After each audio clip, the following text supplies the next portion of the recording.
Wait, I'm there was a doing weekend? good. I know, right? What are you talking about, weekend? What is this word you're using? Yeah, I don't even know if it's a weekend or a weekday anymore. I don't know what month it is. I don't care what day it is. Good morning. Yeah. This is Charles Newton. Morning, this is Maureen on the line. Good morning from the Kennedy Shade. All right, Suzanne. Good morning. Morning. Is there any other delegates on the line? Haven't heard. So Me it's just too. me and Eugene so far? Yeah. Okay.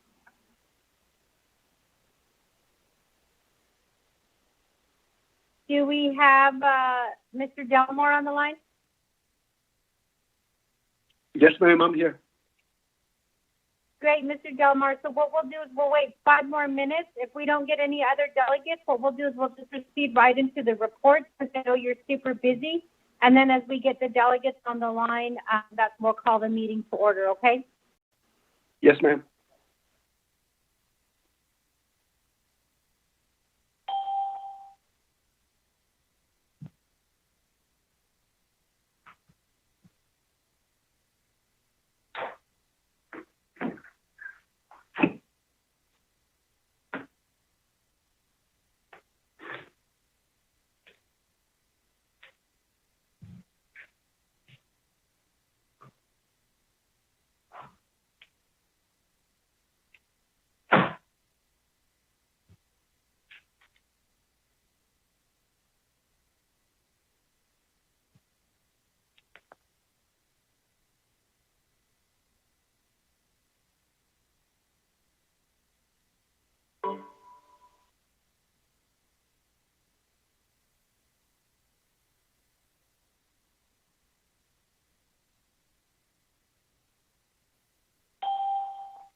Heather Springer.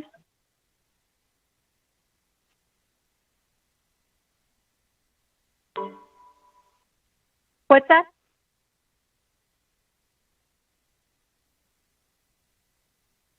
Heather's on the line. Heather Springer. Oh, yeah, Heather's on the Okay. line, sorry. Okay.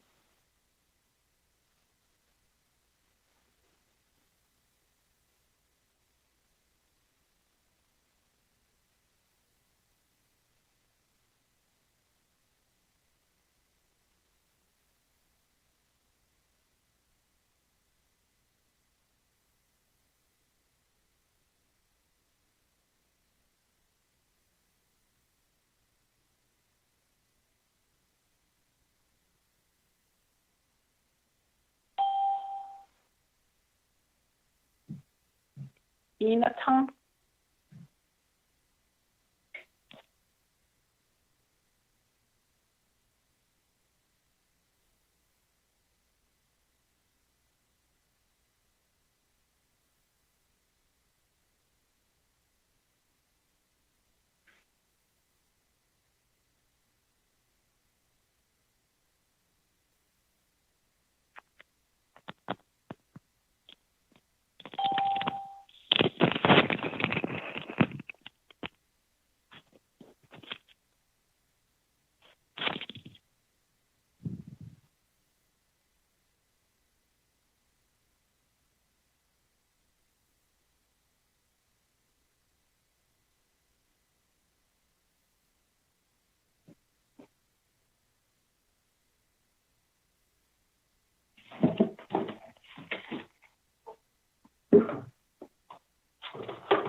Did everybody at least have a good weekend?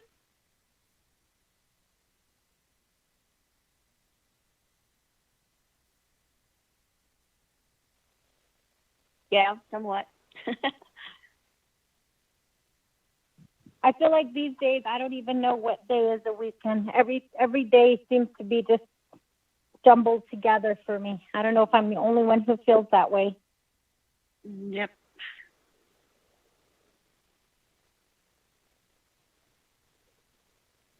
We all Okay, live so one day at a time. Yes, sir, Shazad, that's true.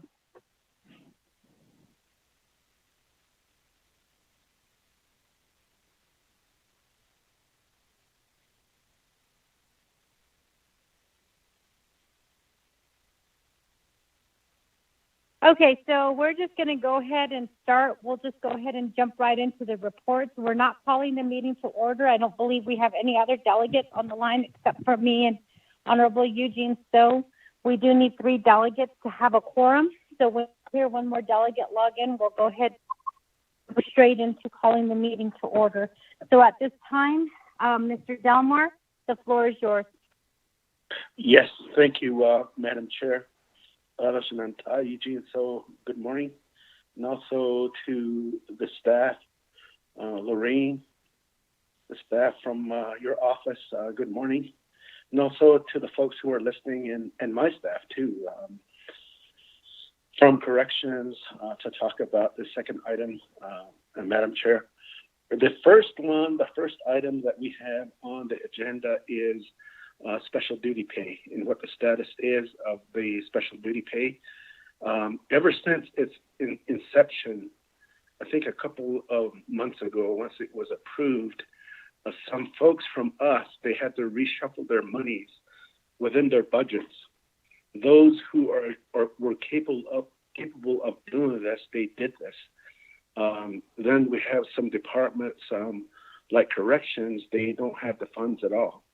They really don't have the ability internally to do this. Perhaps maybe we could talk about that some more. But a lot of claims were submitted way back when. One of the problems that we run into is the staffing at payroll and also some other relevant departments because of the partial shutdown of the Navajo Nation government. Some are working like from Monday to Wednesday and Thursdays, and a lot of them are alternating their schedules. So that's one of the challenges, one challenge that we have. But however, I want to report to you that a lot of them have submitted claims, and some of them I understand from the report this morning that some of them were processed and some were paid for special duty pay, and but some are not. Some haven't. Some have submitted. Some are in the process of waiting for an account number from the $4 million that we were able to get from the Bureau of Indian Affairs. The $4 million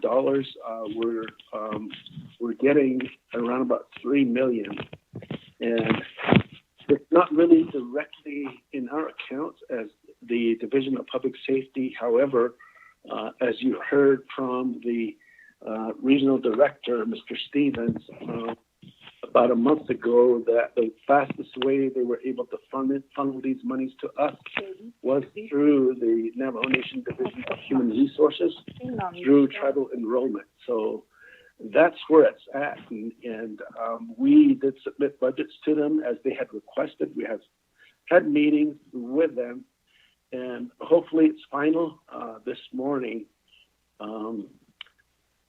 that the monies and the accounts are set and they're ready for expenditure.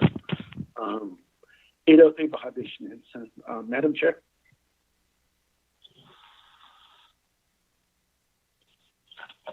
Mr. Delmar, this is just regarding the overtime and the special duty pay that you're covering at this time, right? Yes, ma'am. And I understand that there's a portion of it that was set aside for PPEs too as well. But primary is special duty pay and also overtime, yes. Okay. Are there any other delegates on the line aside from myself and Honorable Eugene So?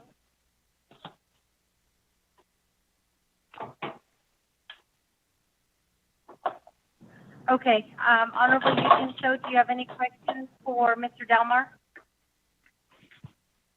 No. All right. Mr. Delmar, so I want to know, with the overtime and the special duty pay, the $3 million that was given to cover some of these costs, did you say that they're still working on it and you guys have not received it yet? Yes. Hopefully everything is in place as of this morning. I understand that the budget itself had to be reviewed by OMB again once more before it's finalized, and hopefully it's ready by today. All the accounts and everything else that they have requested for, we gave to them.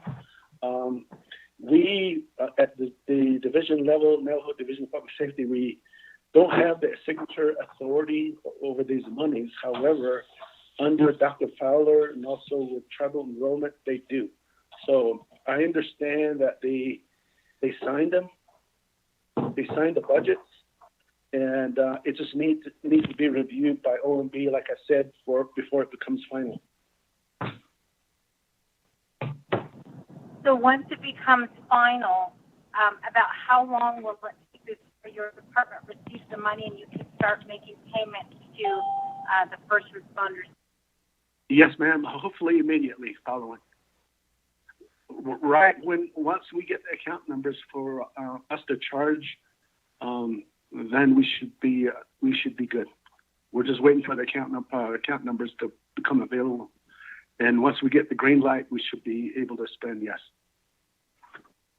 But you don't know what the timeline is. So if they gave you the green light today, or if they said that they signed it today, you don't know about how long it's going to be before you actually get the green light to spend. Yes, it should be immediately because we have all the accounts in place right now. It just needs to be reviewed by OMB, like I said today. And whenever it's today, it should be immediately following.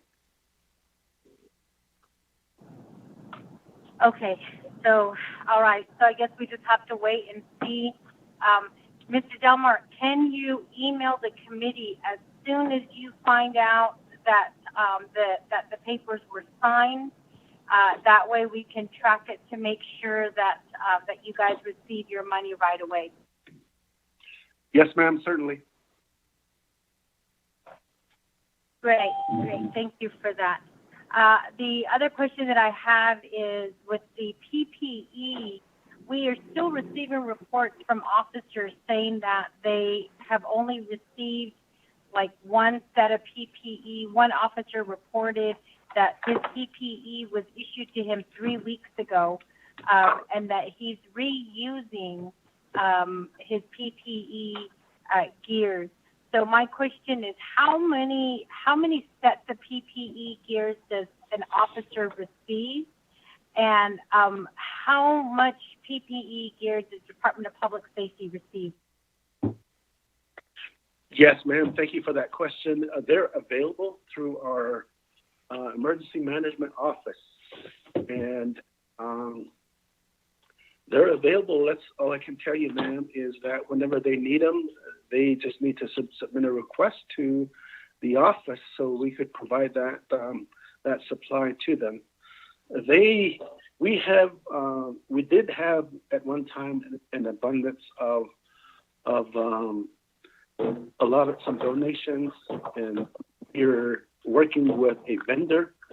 Then we're working, like I said before, with the states of New Mexico, Utah, and Arizona in getting supply. But we are encouraging our folks to submit. Recently, we have secured a a grant of $487,000 specifically for PPEs too as well. So that's going to be available. We're trying to get supplies as fast as we can and in the best way we can now. But that shouldn't be the case. It's available to all the districts. All right, that does sound, it sounds promising, but at the same time, it's still a little bit, I guess, a little bit worrisome that that some officers continue to state that they are not receiving their PPE gear, and we just want to make sure that they are covered. And I know that we lost 2 officers in this last week from this virus, and I just want to make sure, I think the committee wants to ensure that our officers are taken care of during this time. All of our officers and also criminal investigators, you know, everybody who's on the front line. So if you can keep us updated on the PPE gear, we really are working to make sure that you guys all have that readily available. So with that, you did report on the overtime. You also reported on the PPE gear. We also have some concerns that I've forwarded several concerns to you that have been submitted to the committee. And I did ask you to advise on when you plan to address those issues. I know that there was also an issue from within your department that was also sent to you as well. I'm not sure what the status of that is, and I know it's dealing with personnel issues, but if you could just email us to let us know that you're handling the issues, then I think the committee is going to be at ease as far as having those issues addressed. I'm sure you understand which issues I'm talking about. Yes, ma'am. Thank you for your concern on the PPEs and the well-being of our employees. As far as protection is concerned, thank you for your concern. I agree with you most definitely, but be assured we feel the same way too from the division and also with the Chief of Police's office that we're trying to protect our people as best as we can. And I know that we've been giving PPEs to everyone, including all police officers who are at the front lines. And I want to let you know that we have supplies to furnish them with the information that they're reusing and using the same items over and over again. I understand is not correct, ma'am. And the rest of the stuff, I'm aware of it, and we're dealing with those issues as we speak. Thank you for that, Mr. Delmar. And do we have any other committee members who are on the line at this time?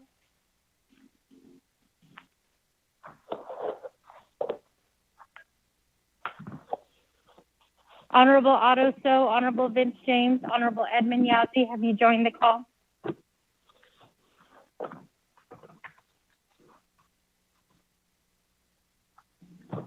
Okay, so with that, Honorable So, do you have any questions before we excuse Delmar?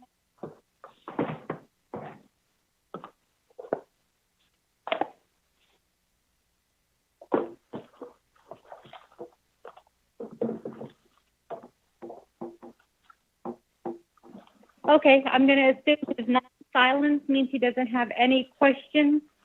So we'll go ahead and we'll, Mr. Delmar, thank you so much for your report. I apologize that the full committee is currently not on the line, but please know that we do accept your report at this time, and we probably will call you again next week to get an update on the overtime and also on the special duty pay for officers and the PPE gear update as well. So with that, Mr. Delmar, since there are no other questions, we'll go ahead and excuse you at this time.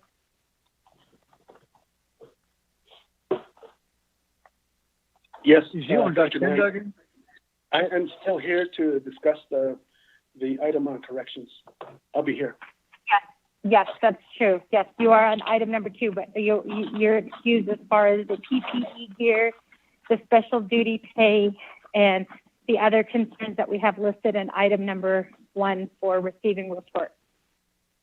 Understood, ma'am. Thank you. Honorable Eugene Stowe, are you back on the line? I am on the line, yeah. Trying to punch some buttons here and there. Okay, I did call to see if there are any other delegates who were also on the line as well, but nobody responded. I believe it's just you and I at the time. Mr. Delmar has completed his report regarding the overtime pay, the special duty pay, the PPE gear, and also the other concerns that have been sent to him.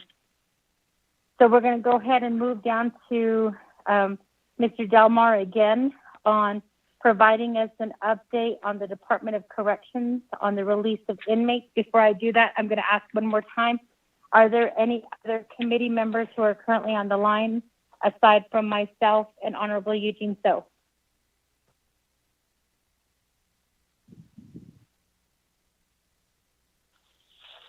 Okay, Mr. Delmar, the floor is yours to report on the Department of Corrections and the release of inmates. Thank you. Well, thank you, Madam Chair. As I saw on the agenda, as the number 2 report from us, it dealt with inmates. I'm not really sure what the specific question is, but I have my staff here, and also I believe I heard the Assistant Chief Prosecutor on the line to answer any questions with regard to inmates being released from our facility. Let me give it first to Dr. Gray Eyes to give a report on this particular item as to how we're dealing with it, and then we'll proceed on to the Chief Prosecutor with regard to release of inmates. Dr. Gray Eyes? Good morning, Madam Chair, and then also Eugene So, Delegate So, and then Director Delmar and others that are on the line. I'm going to assume that the question relates to individuals are being brought in that have the symptoms of the virus.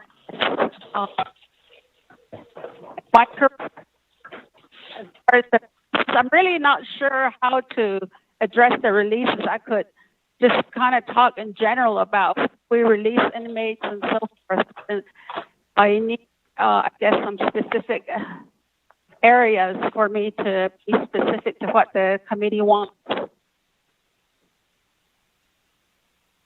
Mr. Delmar, to be clear, this committee has received reports that inmates are being, or actually people are being arrested, and they are being taken into corrections, and they are being released.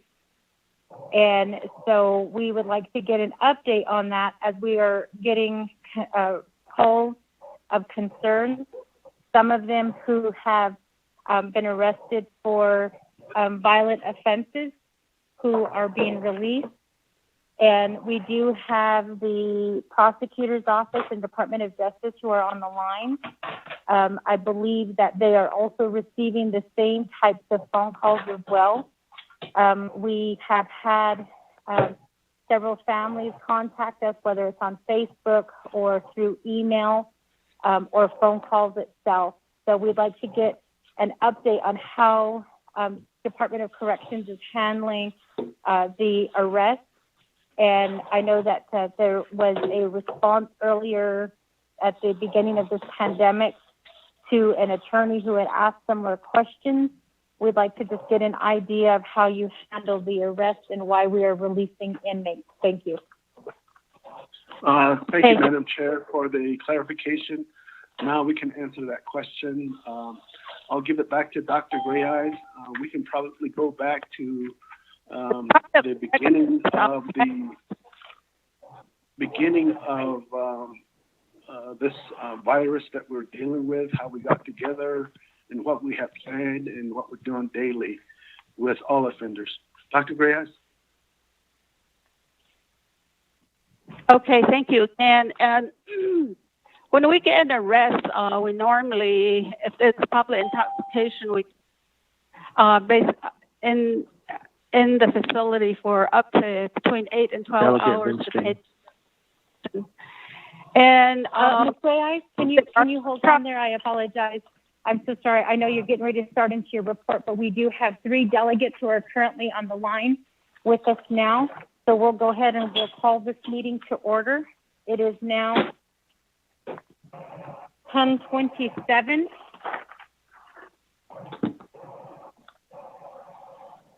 So I apologize, Ms. Gray Eyes. It is now 10:27. We are calling the Law and Order Committee for the 24th Navajo Nation Council to order. It is June 29th. Ms. Spencer, can you go ahead and proceed forward with the roll call? Roll call for Law and Order Committee, Eugenia Charles Newton. Present from Shiprock, New Mexico. Vince James. Delegate Vince James, present from Kilichi Chapter. Eugene So. Present from Chinle. Otto So. Otto So. Edmund Yazzie. Edmund Yazzie. You have 3 members present, Madam Chair. Thank you for that, Ms. Spencer. And just for clarification, Ms. Spencer or any of the other committee members, have we heard from Honorable Otto So or Honorable Edmund Yazzie? No, not yet. Okay, Honorable Otto So is absent. Honorable Edmund Yazzie is absent as of roll call this morning. So we'll go ahead and we'll have an invocation. The invocation, can we, Ms. Spencer, can you lead us in an invocation at this time? Okay, thank you, Madam Chair. I'll pray here by our head. Chat launch caught the Unity Miote, the Injubai. Aron da Eko, LLC, Law and Order Committee Sanan, Lehiko, Kabada Halia on Oz from Kunat Ani Danbani, Aro, and the 24th Navajo Nation Council. Out in the 3 branch government kung kabakit ni other arts from the Dadlashi and Navajo Nation employees lo kabata halya aro in the aya he ko deep in the aya he or dash members ko aya he she's under the national halo ko aya he kabata halya ro le ko banana should take any baseball something than doing so plus everybody that are on the line here with us and plus all the employees of the Navajo Nation which it's not just in Jesus' name I pray, amen. Yeah, thank you for that prayer, Ms. Spencer. So with that, committee members, we'll move on to item number 2 on the agenda, recognizing guests and visiting officials. We just got a report from Mr. Jesse Delmar, who is currently on the line. We also have Ms. Gray Eyes from the Department of Corrections, who's also on the line. Are there anybody else who is currently on the line aside from the Law and Order Committee member? Good morning. This is Jennifer Henry, Acting Chief Prosecutor. I'm also on the line and on mute. Good morning. This is Deputy Attorney General Dutcher, currently on the line.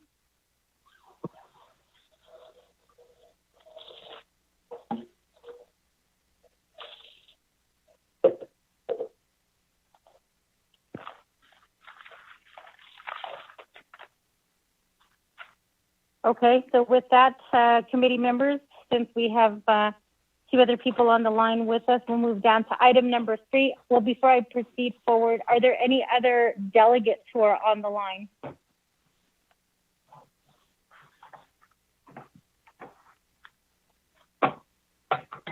Okay, we'll move down to item number 3, review and adopt the agenda. Ms. Spencer, can you go ahead and read the agenda into record?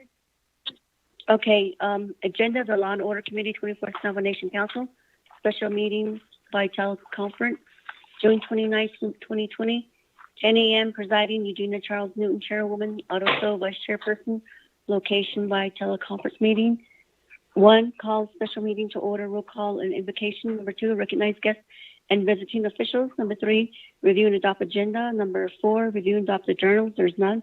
5, receiving reports. A, report from Jesse Dalmore, Executive Director, Navajo Nation Division of Public Safety, on special duty pay update, PPE gear for officers and other concerns. Item B, report from Jesse Dalmore, Executive Director, Navajo Nation Division of Public Safety, regarding Department of Corrections on release of inmates. C, report from Doreen McPaul, Attorney General, Navajo Nation Department of Justice, relating to criminal case update, arrest of individuals and no bond cases. D, update report from Larry Chief, Fire Chief, Navajo Nation Fire Department, regarding overtime, special duty pay, and tax money usage on equipment. 6, old business none. 7, new business, legislation number 0135-20. 8, close of meeting, of announcement and adjournment. Madam Chair. Thank you for that, Ms. Spencer. With that, committee members, can I get a motion to adopt the agenda? Delegate Vince Jane, motion. Honorable James, thank you for that motion. Can I get a second? Second the motion. Honorable Eugene Stowe seconds the motion. Are there any amendments, any changes that need to be made to the agenda before I proceed forward to the vote?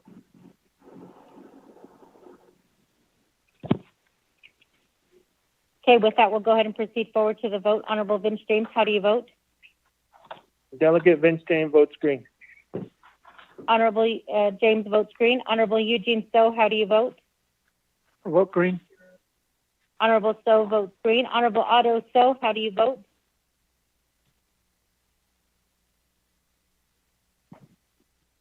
Honorable Edmund Yazzie, how do you vote? Okay, with that, committee members, we have 2 in favor, 0 opposed, 1 not voting, and 2 who are absent, Honorable Otto So and Honorable Edmund Yazzie. With that, the agenda is hereby adopted. We'll move down to item number 4, review and adopt the journals. There is none. Item number 5, receiving reports. Honorable Vince James, just to catch you up to speed, at exactly 10:10, we allowed Mr. Dalmar to give us a report on public safety regarding the special duty pay, the PPE gear, and other concerns. We just now got finished with his report. We didn't motion or second because we didn't have a quorum at that time. So we moved on to item number B, report from Jesse Delmar, Executive Director, Navajo Nation Division of Public Safety, regarding Department of Corrections on the release of inmates. Ms. Gray Eyes was getting ready to proceed forward with that report when you got onto the line. So with that, committee members, I do need a motion to hear the report from Jesse Delmar, Executive Director for the Navajo Nation Division of Public Safety, regarding the Department of Corrections on the release of inmates. I do need a motion. Delegate Vince James, motion. Honorable James, motion. Can I get a second? Mr. Soul, second.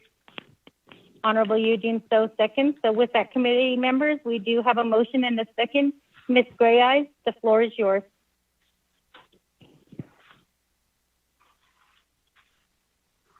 Good morning again. I do have some problems with the work phone, so I am going to do the best I can and staying connected with you all. But as I indicated, any arrests that are coming in, we hold them until they are to be released. If it's public intoxication, we usually keep them overnight. If the 500 series, we keep them for 36 hours. And then, again, other charges, depending if they get arraigned, and any recommendations from the court, we will follow. However, if the individual is coming in with COVID, from the onset of this pandemic, we did have meetings with the acting chief prosecutor, the judicial branch, the deputy chief, myself, and some other individuals, along with Director Dalmar, and a decision was made to go ahead and release those inmates that had underlying health problems, heart disease, respiratory issues, diabetes, and so forth. And that was done. But I don't have the data on how many we released during that first wave. And then we did a second wave of releases. The first wave was done in the first part of March, and then again it was done in later April. So, but for new arrests that are coming in where individuals are showing symptoms of the COVID, we had meetings with the Indian Health Services health professionals, and one of the recommendations was that when individuals are arrested by officers and they are showing signs of COVID, a high fever, difficulty breathing, chest pains, and so forth, they would be taken to the hospital or the clinic for them to be seen and tested and then cleared and then brought back to the facility. And then that's where we would book them. And then there's usually also instructions by the medical staff.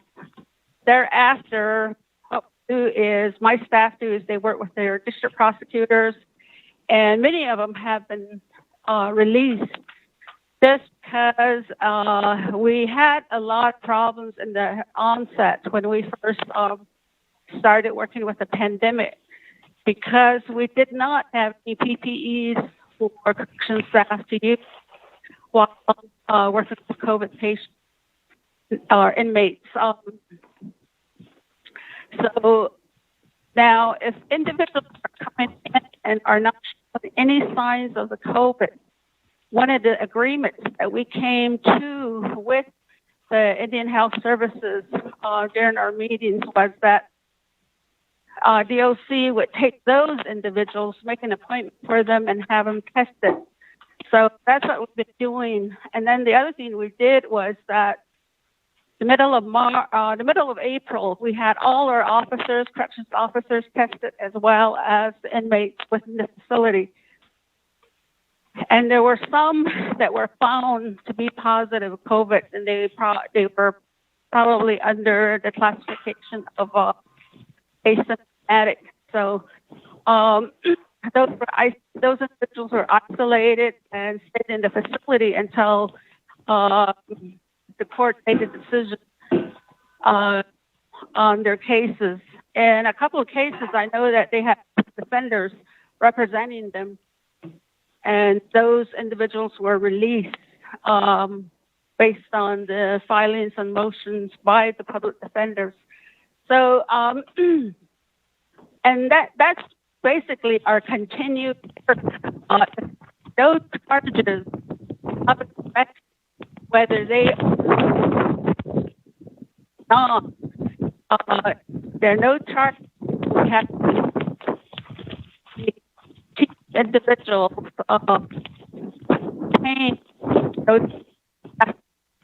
there's public, then we hold them for at least 8 to 12 hours.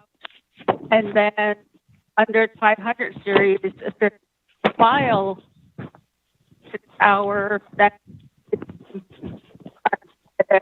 correction staff at each of the districts usually will check with the prosecutors to find out if there are any charges that will be filed. So, but if the prosecutor says, we're working on this, we need you to hang on to the individual, well, then that's what we have been doing. Although there are times that these individuals will get a hold of the public defender when we continue to detain them. So that's what we're doing. We're not just going and arbitrarily releasing people for with the prosecutors, and if there's simple public intoxication, of course, we have to let them go after 8 to 12 hours if there are no charges being filed by the arresting officer. So that's what we're doing as far as our work. And then I have Mabel Desiderio. I think she may be on the line, and she's directly supervising the districts. And I don't know if she has anything to add to my report, if she can give any additional information. Thank you.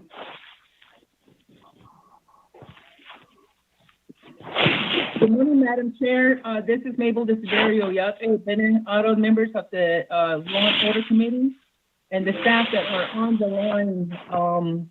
I do, if you have any questions to continue on what you needed from Dolores, I'll see what type of numbers I can give you, Madam Chair. Thank you for that.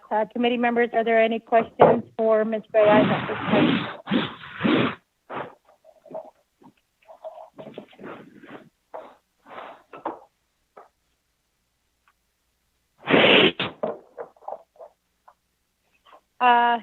Committee members, if there are no other questions at this time, we'll go ahead and call for the vote. Ms. Reyes, I just Delegate have one James, request. can you hear me? Oh, yes, Honorable James, go ahead.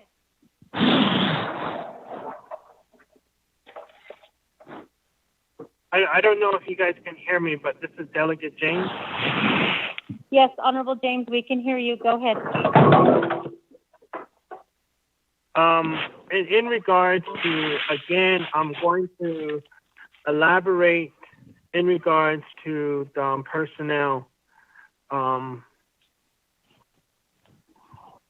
Really, when it comes down to it, there are individuals that have contacted me from Public Safety, Division of Public Safety employees. And the question that we have at this point is, which document supersedes what? And with the new legislation that was adopted by HESI as of June 3rd, Division of Public Safety,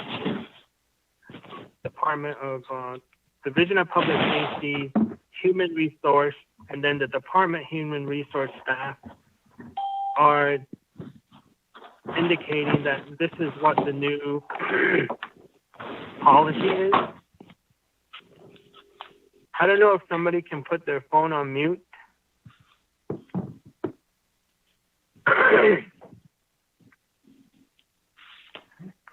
In regards to this legislation that was adopted by HESI, so now Division of Public Safety and the department's HR staff are indicating that, okay, we have this new HESI legislation that's in place.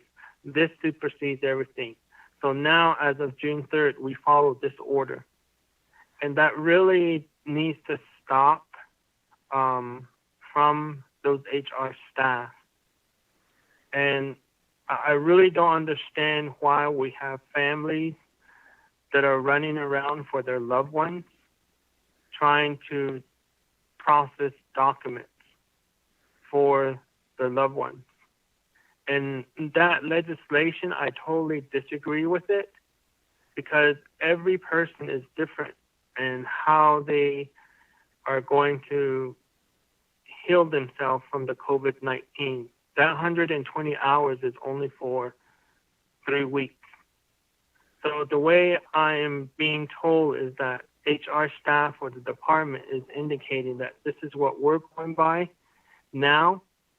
So at this point, from here on out, we need to follow this. And those public safeties, your police officers, your correctional officers, EMTs, if they were affected and exposed to COVID-19 before June 30th, and they've been out some of them have been out beyond 120 hours. And now they're being told that since you've been out since March, when you were exposed to COVID and you quarantined yourself, now you're not going to be paid unless you exhaust your sick leave, because employee benefits not going to kick in unless you have 0 hours of sick leave. That's when employee benefit will kick in. So all of this stuff is just contradicting itself, and it's best that we stay with the executive order that was put in place that indicates administrative leave across the board. No staff should be taking sick leave whatsoever, because to me, I see the executive order as the top document that everybody should stay on administrative leave. And when I say that families are being asked to run around, okay, this is what's happening. You have your HR, human resource staff at Division of Public Safety, and then with the departments, telling their employees, you need to go get another doctor's statement, because this doctor's statement indicates otherwise, that there's no indication of COVID-19. So when reality, their supervisor had told them, you need to go quarantine yourself because you've been exposed to COVID-19 due to the fact of hauling an inmate, the police officer being en route, hauling the individual to the correctional facility. So these are some of the things that are really, really bothering me, because in reality, we should be helping and respecting our employees, and we're not doing that. We're not assisting them by getting them their documents processed right away. Why do we have a Navajo employee that just recovered from COVID-19 going back to the doctor to satisfy either the supervisor, to satisfy the HR, human resource staff, to satisfy a DPM employee? I mean, this is just ridiculous. And it saddens me, because this individual was taking her breath, trying to catch her breath, explaining this whole situation and crying at the same time. And that's how sad it is that we have employees that don't take that into consideration within Division of Public Safety, within the HR section. It saddens me to hear an individual suffering trying to explain the situation. And yet we have upper management, we have administration staff providing us this real nice, pretty picture of information. And in reality, that's not actually what's going on. If I have one of their staff, several of their staff contacting me, one of them that is in dire need of trying to fully recover, trying to catch her breath. These are the kinds of individuals that I really need public safety staff, administration to hear. Because even what I'm saying here, I don't know if it's going into your ears. I don't know if I'm being heard. Oh, is this one of the delegates again? Is this Vince James talking again? And if you have that mentality, then you're in the wrong field, and you should just resign, because it's very hurtful to hear especially in individuals that's trying to catch her breath, trying to explain herself. And what kind of supervisors do we have? Do we have supervisors that just don't care? Is that what we're headed to? And their hazard pay, even though they were exposed to COVID-19, because at the beginning of this whole pandemic, when it reached the nation, our departments did not have the PPE gears fully in place. So they were like fully exposed to COVID-19, and they initially got the COVID-19 at their work site. And yet that is being ignored by supervisors, by directors. They've tried to explain themselves, yet we have directors and supervisors saying, hey, you're not following the chain of command. Why are you going to your delegate? Why are you going to upper management above us? You're not following the chain of command.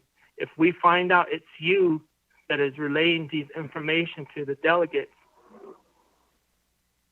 just understand that you're going to be written up, and that just understand that you might be terminated from your position. What kind of director, what kind of supervisor says that? And that really, really needs to stop. And that's very, very painful to hear from individuals that are trying to catch their breath, that are shedding their tears because their loved one tried to do what they could before they ended up in the hospital. I really don't know how else to explain it, to get the message out to you guys, to get this information out to supervisors, out to the directors, to understand how you guys are really hurting your Navajo Nation personnel and staff, your Navajo Nation employees. You guys are really, really hurting. You're hard workers. And it's very sad to get this information to you guys. I really don't know how else to explain this to you guys as public safety. I really don't. I really don't know what else to say to you guys. I don't know. Hashit Alba get it. Oh, section. Hashit Alba akwata no section. Not ani lan sinna shishod nina. A area. Nihi naz on. Nihi sahodil ji saleko. Shilla shod nina. Shilla shikaho. Do ekay da silata khadot sista. So pat aik ansa kes nileko. Ola dit Alba sahasin. So dit Alba yahasinit au. Nihi dinna en hadil nishta. Nakhandal nishta. O chont au. The Nahuan does Nashigi, consider Kestoli, Fansa Kestoli. Kojopa ye, the best eo. Non nationality today of Bila Nanish, because of the sin, Pokajopa info, non nashi this big it are not ani no Senegi, non nashi, or could add nen to that case, Nahada Haka. Kodonat on hada hakaho. Beat on his nahot, it beat us in nahot, it etan nego hatahatio. Oh, hot ah. Anna unlet is heart linegi. Baby, yada tin leko. God want not ani jaledole. God want other hoban to the case to dole. Ah, Nila o hashka has anegi. Ani sa quiz o the hazard the whole ani a cocon his husband being hit the net a job at the ends and a co. Additionally, our did Nahanas Nish, Salah has Anje, Nahanda and Nashigi, such a coordinate. So that our Bajo Bargo. The Zan said in the bed me in the deed. Ah, yes, it. Jail Doligi to Jo had it neta. Even in that arbiter analysis under. In Hanasti, no. Bajo Bar not is to Estero. Eat out. Senant Ardan Linigi. Banas Nashigi beat us to Eski. Beat are not so Shinayo kid. Beat up. Sad the car is so unlit. Should it no. Hojo who wanted to start hardly he let out. Oh, could oh, nest to the hasnet. Dodget ahead on a halot message yadaski. Do what out on a halot ne, Banas Nesigi, Sitch yadaski on Lati English it no. I thought it in Elia Higi, but not us Zaka. A jump because chained, as that ate the stained. After Zaka, such no, not okay. Sinak is no, not so, not still. You wait up, no on Saki, chocolate eye, sad Leniki, Nina Arco. Wait, say subject it or teen section. Arjun Hata and Nashigi, but I sad Leniki, then hitch a hard street only. Because Nella, honorable Eugenia Charles Newton Sawing Ivy, are quitted only.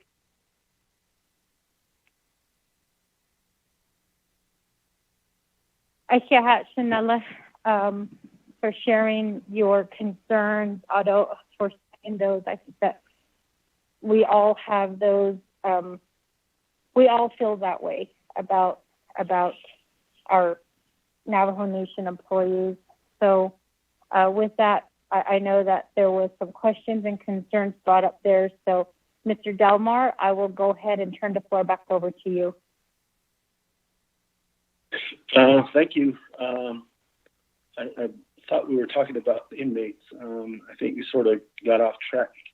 Although, and good morning, Delegate Vince James, and thank you for what you're telling us. Of course, we address every employee concerns.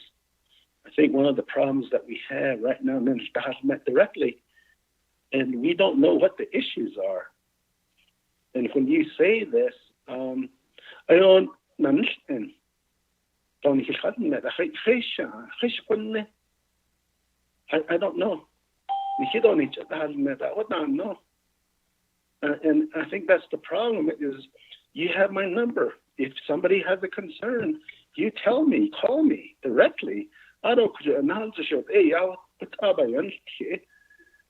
and you have my number. If somebody has a concern, yes, certainly we'll address it. We have the same concern too, and we're here to address those problems directly and case by case too. So I don't know. But they're not telling us. They're not telling us directly what their issues are.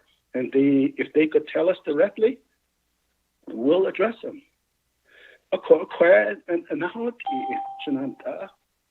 If you could tell me like we did that one morning, you had a mom who was concerned. I thought it was and we discussed it, and we addressed it right away.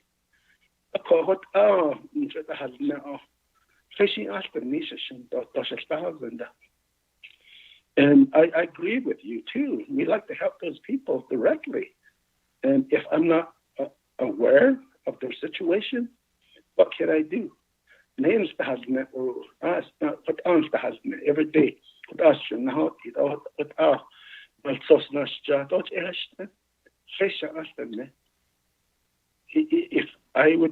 If you would tell me, then all the officers who are calling you on these issues, we don't know. As far as we're concerned, we're addressing every issue that comes to us every day.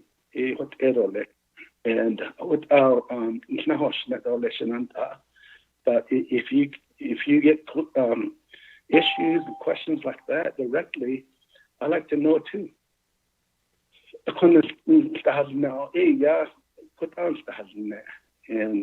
And from us, when we report to you, we're going by facts and circumstances on every issue that we know of.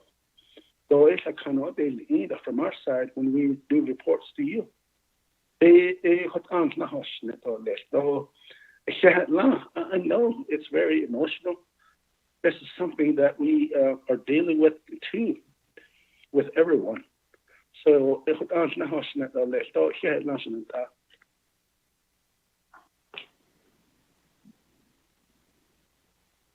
Yeah, Mr. Delmar. So I do have to state on the record, Mr. Delmar, that many of the Navajo Nation employees, as well as your officers, fear retaliation.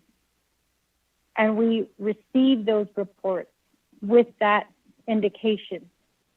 We do get reports directly from people. They are in writing. Many of them, if they have no fear of retaliation, we do forward those concerns to you.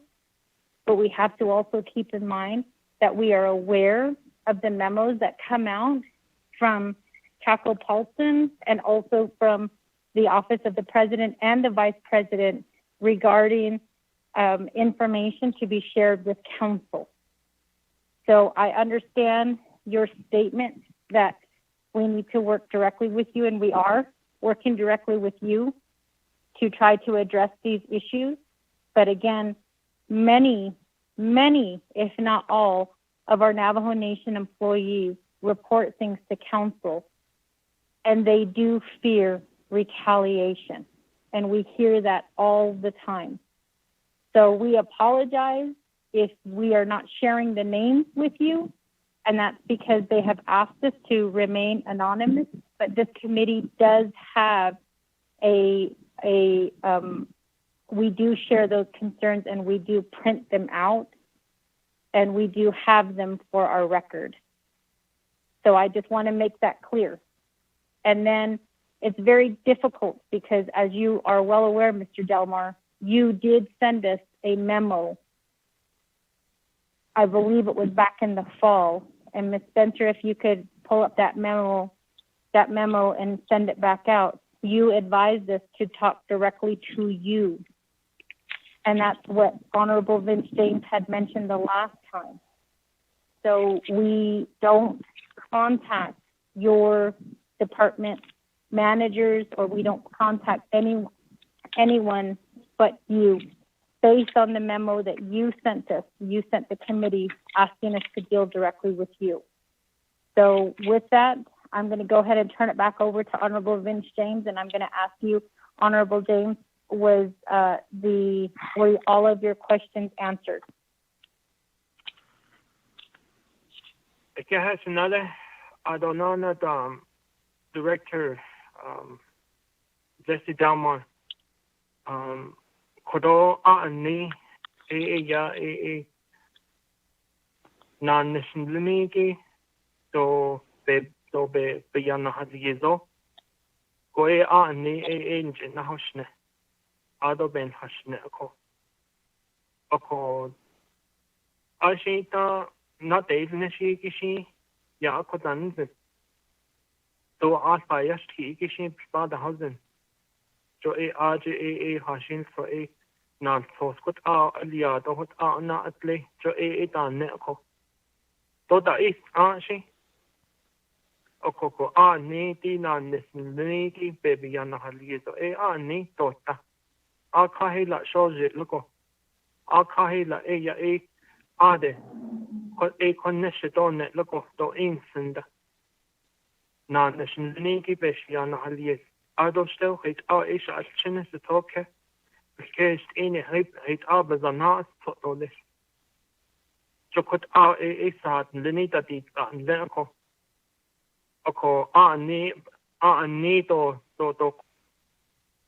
I thought non the states under ya go ya yasti go ni to na kin lo she dg initiative dinik. So could a ben national ko. Ako de ya yesha ta ho atling ko ako shinje o shaki to ka o nanis ha shi fait shi jo bi ta ho jo hane large shi la ta ha ki to tene o hayu nanis but others nes cha jo kot be ishane ye ilia atling ko nanis liniki Bigo Bigo ne, but that's it on. Watch eat up at all town. Oh, hayun han darkness. Njonon darkness shiki. Not a hot darkness cha. لقاعد شيء نانش لنيكي أديت نهو بس نادا وشي تلي أكو ديت إنيكي دوبا أكو نيتلندوي ديل سانيكي بنينا كنت آنت هيك إجينا دو نشيكي با أكو نيتلنيكي بنينا دوتا جو كنت أكو أكوندي بسوت آدو شستزيدو بدات أبين سويدو بنش أنيك آشدينا الفوسن لنيكي الكيت نوتاهي وهنس بستوليس أكو كدو بيس بانس أنيك لنيكي بستاناتس خانيكي بيبتش هاسدي هانة شديدنا الفوس بلا أزليكي نت هاتو الفوس شو هي دي كت جو كت يا أكو نيزين أكو تيك أدبايش كي أكو هانه لاند شيء نينا بقية دوت كيتو هانه لاند شيء دوت زهنده دينا الفوسي كيت أونه هانا الفوزو دي السنين الفوزين كي كنا أنا الفوزو نخابو هناك جكت سيزيدو بانسس كيس أكو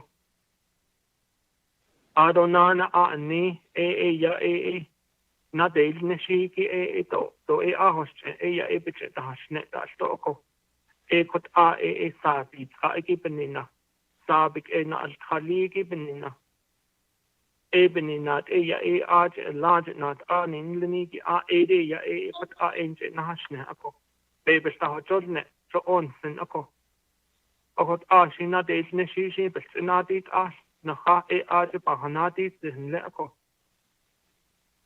كوت شكت نات أوليس دين لاهو دينا ديل نشيكيك آهوشت بجن خاصي أو بجن هاشناو قد أبدين نيدو كوكو آدن شكتش ناتو يسي كديني آدن ساد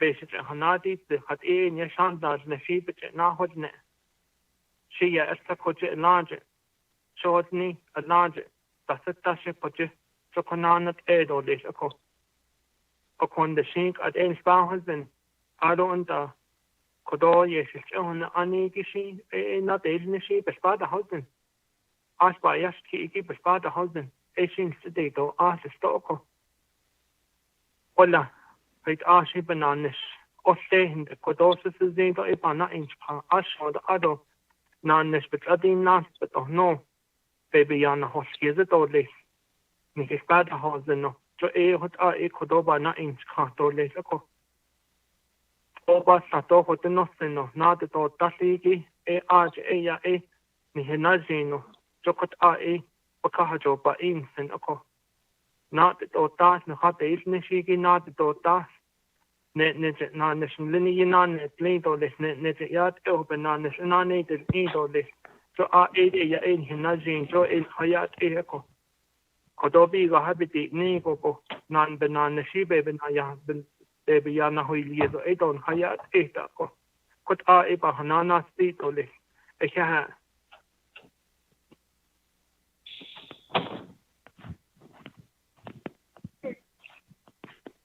Madam Chair? Otto, yes, Honorable Otto, so hold on.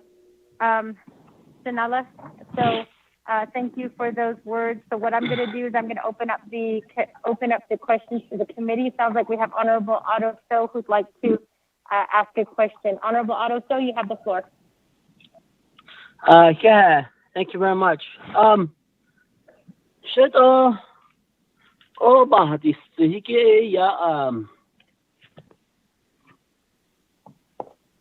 only thing that council could probably do right now, it is had it the program it could have that. No, I had it I don't that in bottom line is it's policy, and that's where the issue's at. And I don't know when Hesse passed this law, the amendment. And Hainet Ashi Hadajdillah. Ato who did they work with to craft these languages relating to family leave and illnesses, leave with pay related to COVID and so forth. And somebody had to draft this. And show executive branch, that is their policy.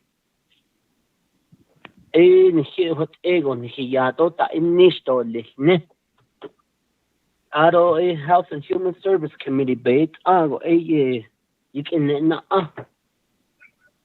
So this is an executive branch policy, just so that the listeners can get a grip of that. I too in Tuba City have officers that I talk to, I went to school with, and they have their concerns. Ande not anijen, aje. Kade not ania. They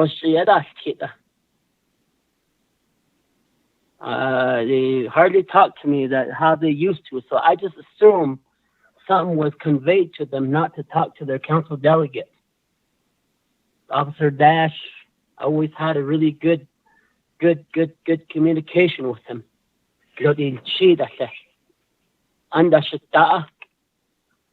Mr. Sergeant Lindsay, Mr. Williams. I could see that something was said to them for them not to talk to me in a way. Especially both of them as family. And in Sissy's case, so just think about it. I wonder what the administration say to them. Only they.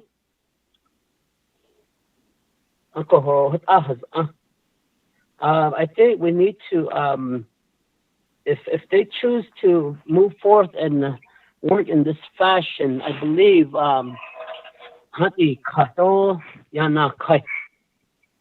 because this is a direct administration policy.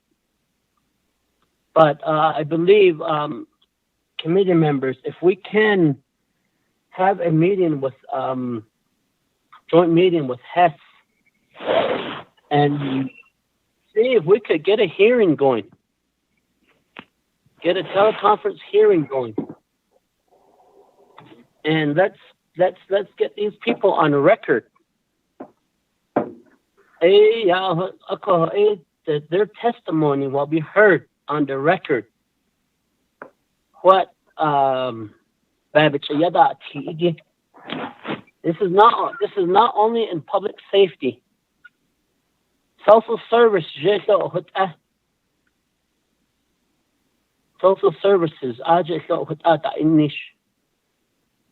and I believe there is concerns, and I guess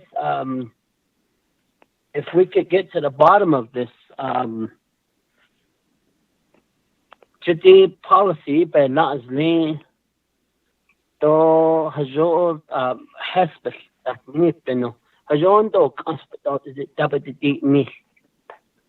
as a collaborative effort, and let's attach a hearing to it. That way we can put out information out there that if any employee felt that they were told not to talk to delegates, or were told you had to do this, don't, and or not initial. Let's get it on the record. I believe that's the only way that this can be ironed out on sin. But right now, yes, our constituents are telling us there's no law in place for tribal employees not to talk to us. that's verbally from the administration. Ako ho open nash inago. No ahadit ada ajek behas ani bichani kidot. If we could look at law to try to protect the employees relating to that matter of retaliations. That's the reason why they don't want to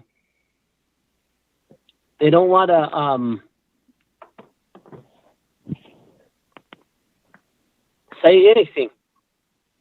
They're going to get there's going to be a form of retaliation.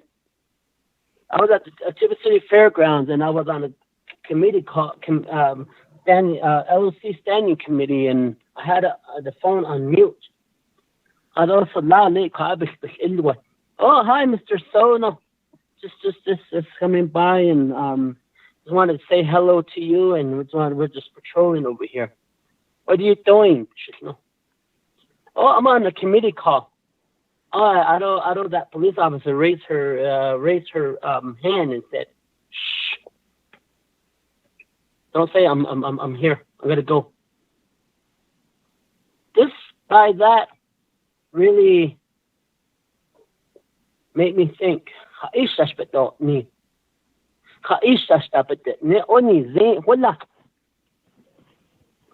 Even with DOC, the director of Tibbet City, I have a really the DOC. That's what he is done.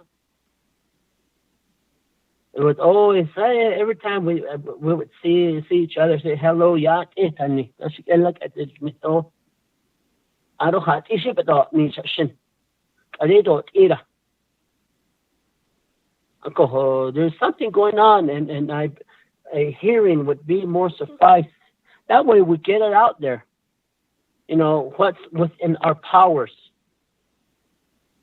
Ako kadeya ananka kone dabati no bandi kaigoko.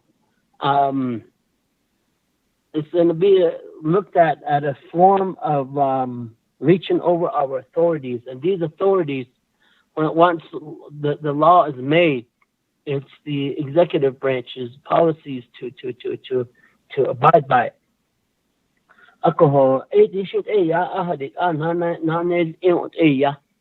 But we have to have a serious discussion with Health and Human Service Committee, and it's just not social service, general services. I just don't know I'm telling you, this is even when I come to Winter out the Shaho, I don't say what do the whole Ashikni. Ako benash benal od ananka harit ara akon behes ani ilya. But we have to go back to the standing committee that approved this and find a way to fix this matter. That way, these employees in that situation are not they're not treated in that manner. Onsen. But that's all I can recommend to you guys, committee members. It's not a question. It's just a statement, and I believe we just need to find a path. And I believe if we can get a preliminary meeting in place with the chairman and Chairman Daniel So and Vice Chairman Slater, okay, we can go ahead and try to find something, iron this thing out, and let's tweak the policy. Thank you. Well, I'm mute.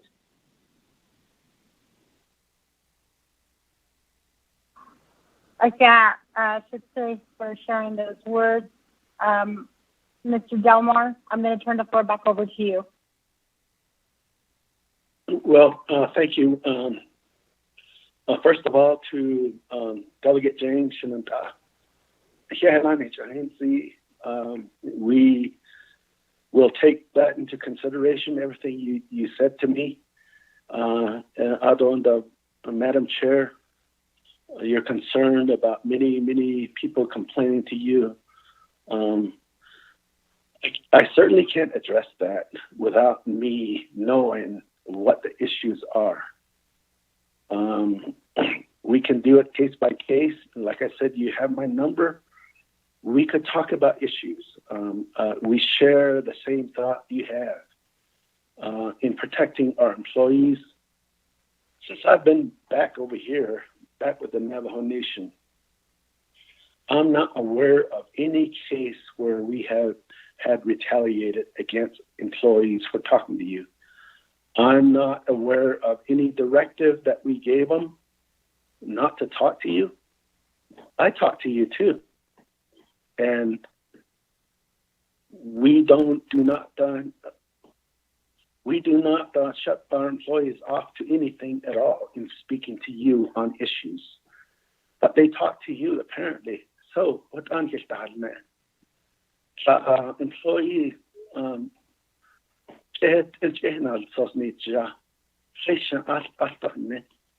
if he could let me know the many issues that the police officers are coming to you with, what are you talking about?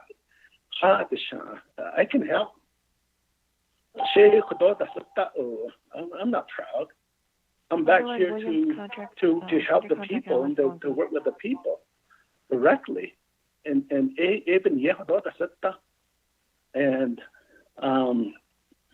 all of my staff are in the same position too. We're here to help. And if Otto, your suggestion, let's put this on record. Let's do it.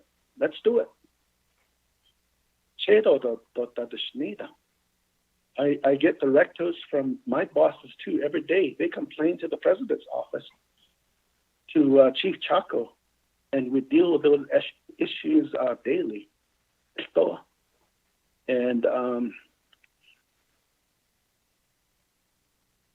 And that's what I want to say is, if you have issues concerning the protection of our employees, concerning the well-being of our employees, give me a call. Don't wait until we are in session like this to bring these out. We can deal with them directly and at the moment too, at that point in time. So, and thank you for your comments, Delegate James, and also Adoso and Madam Chair.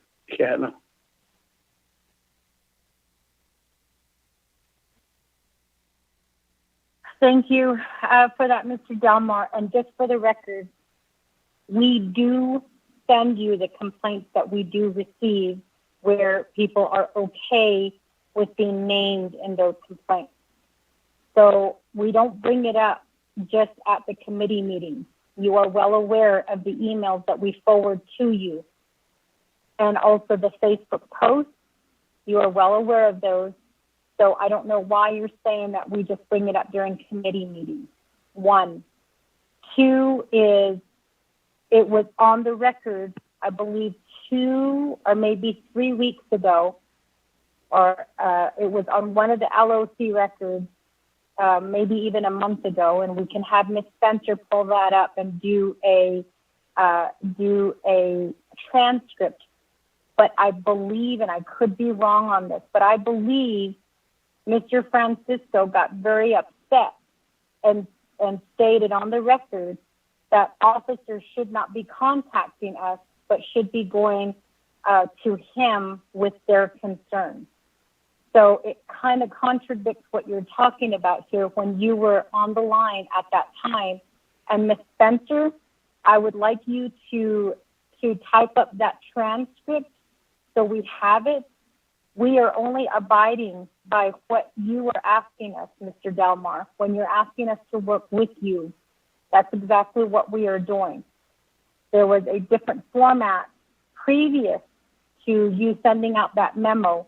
Since the memo has been in place, we have been contacting you directly. So stated that we only bring this up during committee meetings is not true. And you know that not true as well. So as chair of the Law and Order Committee, I believe we do have an open communication with you, Mr. Delmar, and we do appreciate that. But at the same time, we have to be careful in what we state for the record. Committee members, are there any other questions for the presentation provided to us by Mr. Delmar? Madam Chair. It's another Delegate James. Honorable Eugene Stowe, and then after that, Honorable Vince James.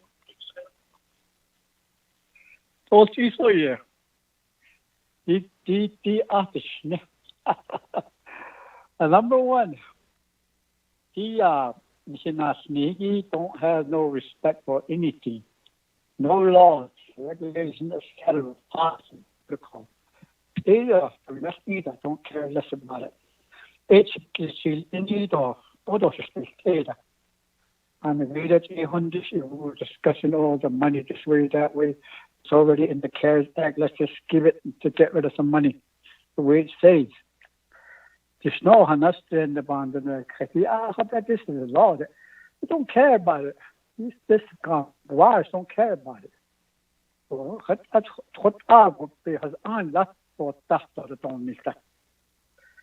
So that's my first cut off the street of the other.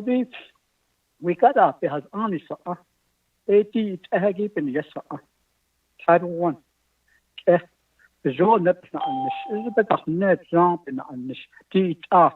Don't have to look at which section or what code or what protocol. We don't need to look at that. I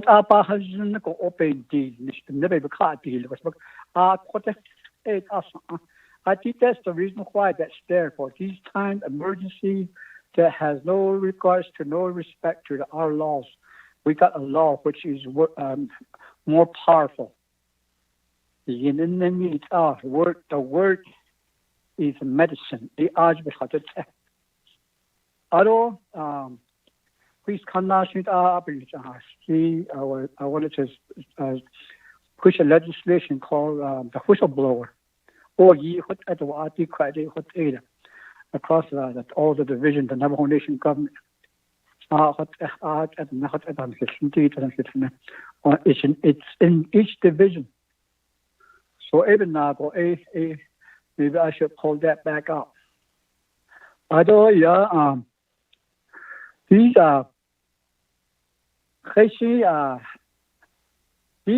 if you're going to be a director or an attorney, I think you should really consider or research what we're up against. This COVID-19, what's going to do to us now, all the way. Like that, Vince, how far is going to get us? How far are we going to get affected from? That's where we need to think about, all the way down there. With that, we can understand how to help this person. So it all be hard to dasta. You had a car after the house out, it out for life or the house at the house out. So those needs to be considered. We can't just say nothing. You're 100% again. We can't think that way. So what the heck is this the virus? It is all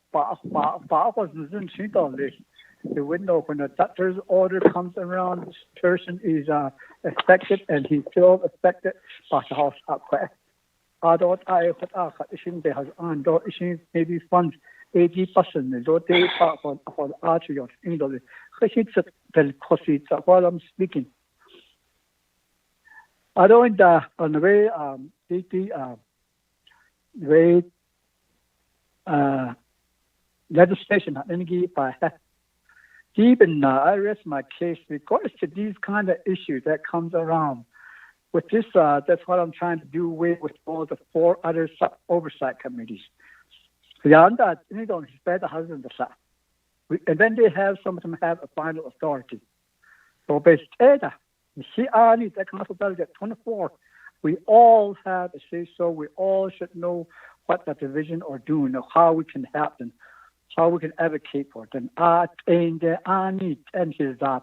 not just resource and development or health and education or BNF or law and order. Otherwise, we're denying people their rights. Never be as any, but I was thinking that law and order committee, and I see 20, most of us are all from the big chapters. The Tuba City, the Shiprat, Ganado, and Chinley, and anyway, those things. Because isn't she art within our chapters where with all division and departments and other outside entities. They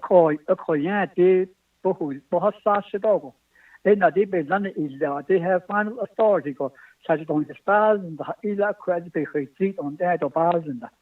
So that needs to go. That's not in the Navajo law. It doesn't have any that's not get. This is the game-related, game type of government. That is three branch government. So even now, what those is on me, the Napa it meant the heart is we need to do something for the people. I don't that the data stay asset it off. They need the range which I have stay or no. She sent me something, but it's not downloading. It is untraditional. I think you're listening. Because I think. The real thing is we got a virus out there don't really care much about code or any Western laws or any the world, even the world laws, nothing. We don't care less. We just need to help these people, no matter how using the Title I also. That don't really have to print out this and that camouflage. It's our Constitution, the Navajo Constitution. That the positive way of life, positive being the old laws are really serious.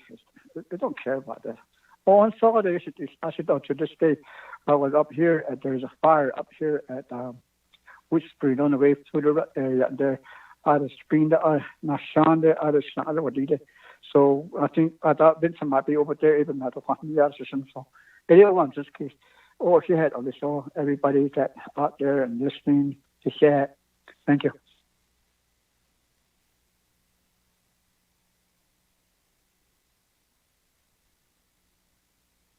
Honorable Vince James.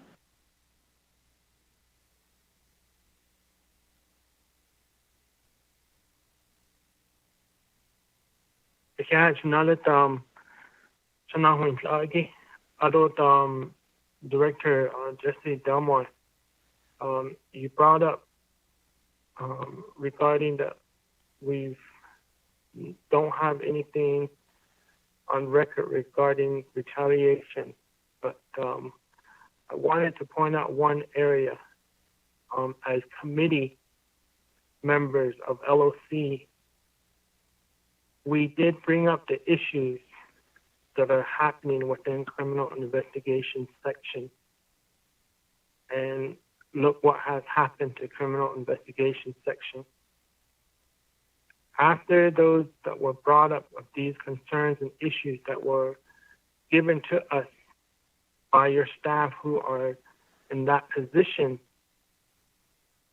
here comes out a new org chart and eliminating all the criminal investigation and certain positions. That's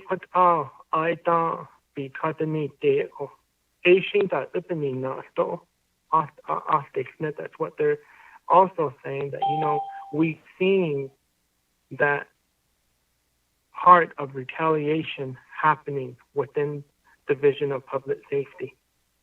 And so I wanted to mention that, and that's how we were working, and that's how we were sharing information with you and sharing information with the division.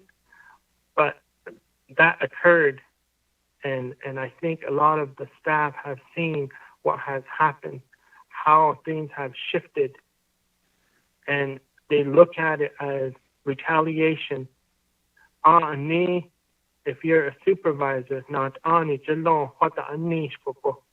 there's a reason for it, but they're not at the meetings or regarding reorganization, any of that. If it's just thrown at them, then it's a whole different story, and they take it into consideration as retaliation.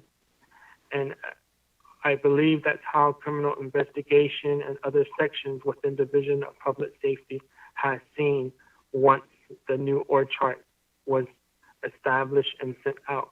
So I just wanted to put that on record that we've gone through this before. We did share information, and it was more looked at as a retaliation and of a section of the department. So, Edeya, just wanted to mention it. I think this message today really needs to go to you, to go back to your staff and reiterate, here is the Navajo Nation Personnel Policy Manual. Here's what we obey by. And one of those is that we need to be respectful of one another, be respectful of your employees. And if you stand there and they believe in you and they trust in you, they will come to you and share this information with you.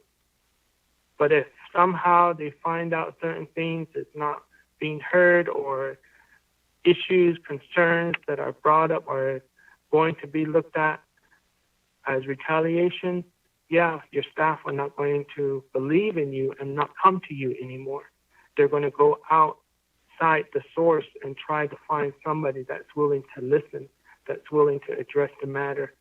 And I have confidence in you as a director for the Division of Public Safety to go back and communicate with your supervisors, with your managers. All those supervisory positions, you need to communicate with them and tell them, this is what I'm getting as a director.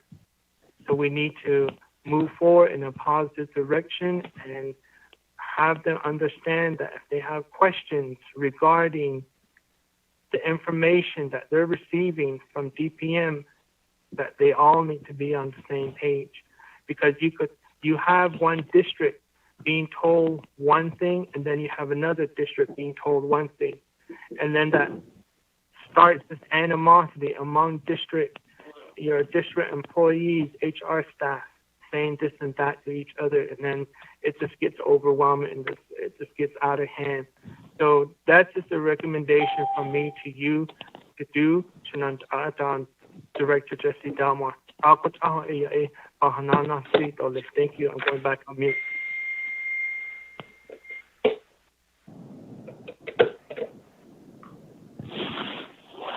Delmar? Thank you, Madam Chair.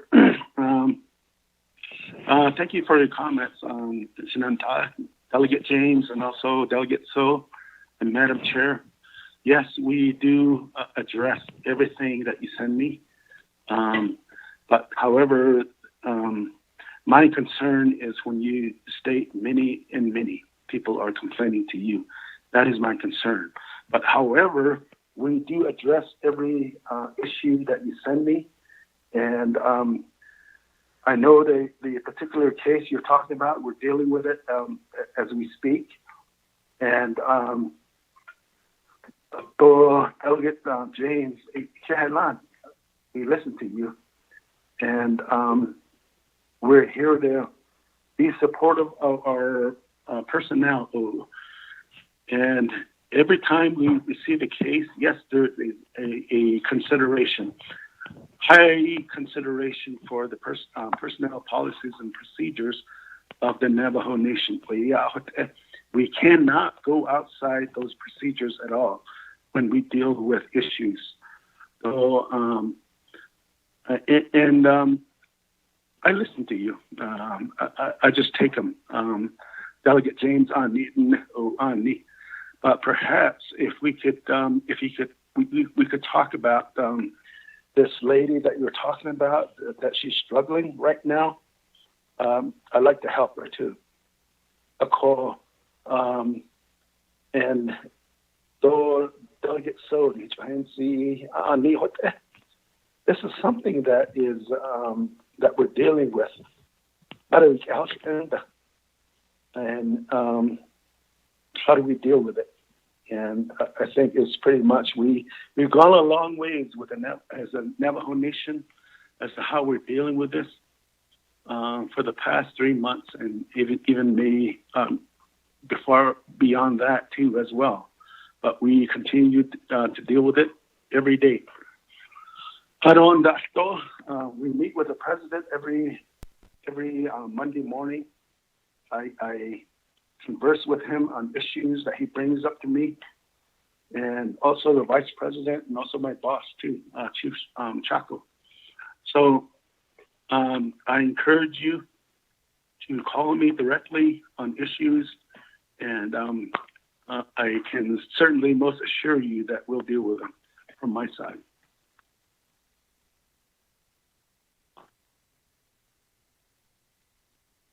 Okay, committee members, this was a report provided to us by detention. It sounds like a lot of it is dealing with personnel issues.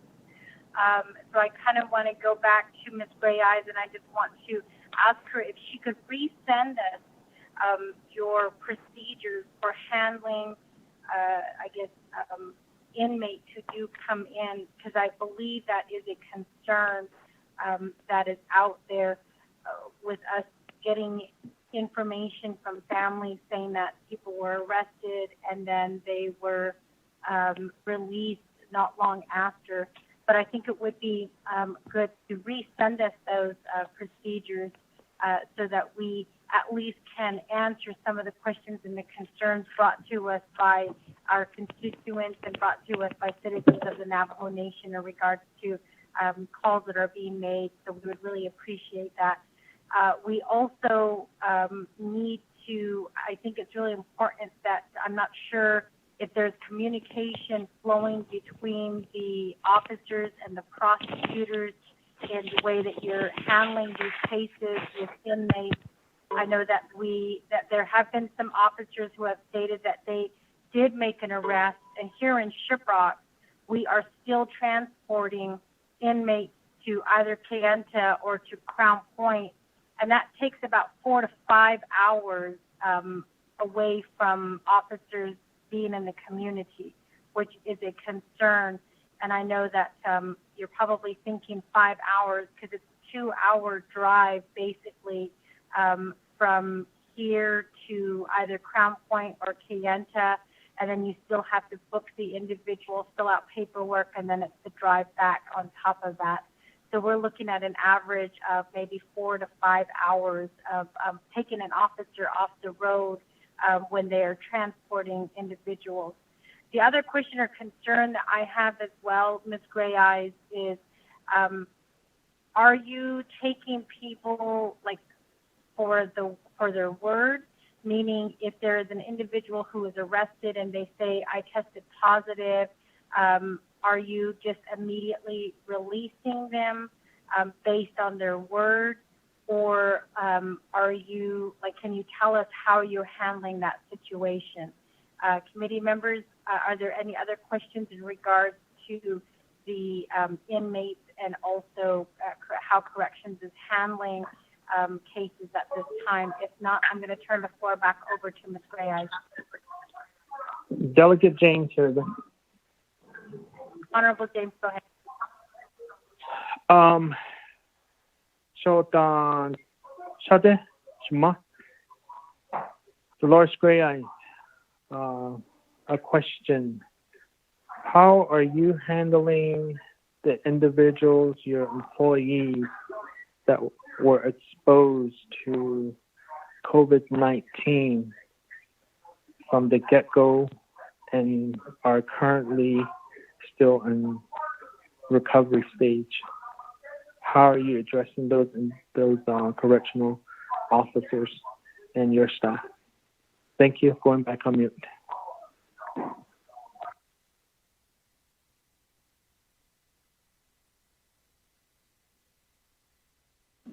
Ms. Gray Eyes? Okay, thank you, Madam Chair.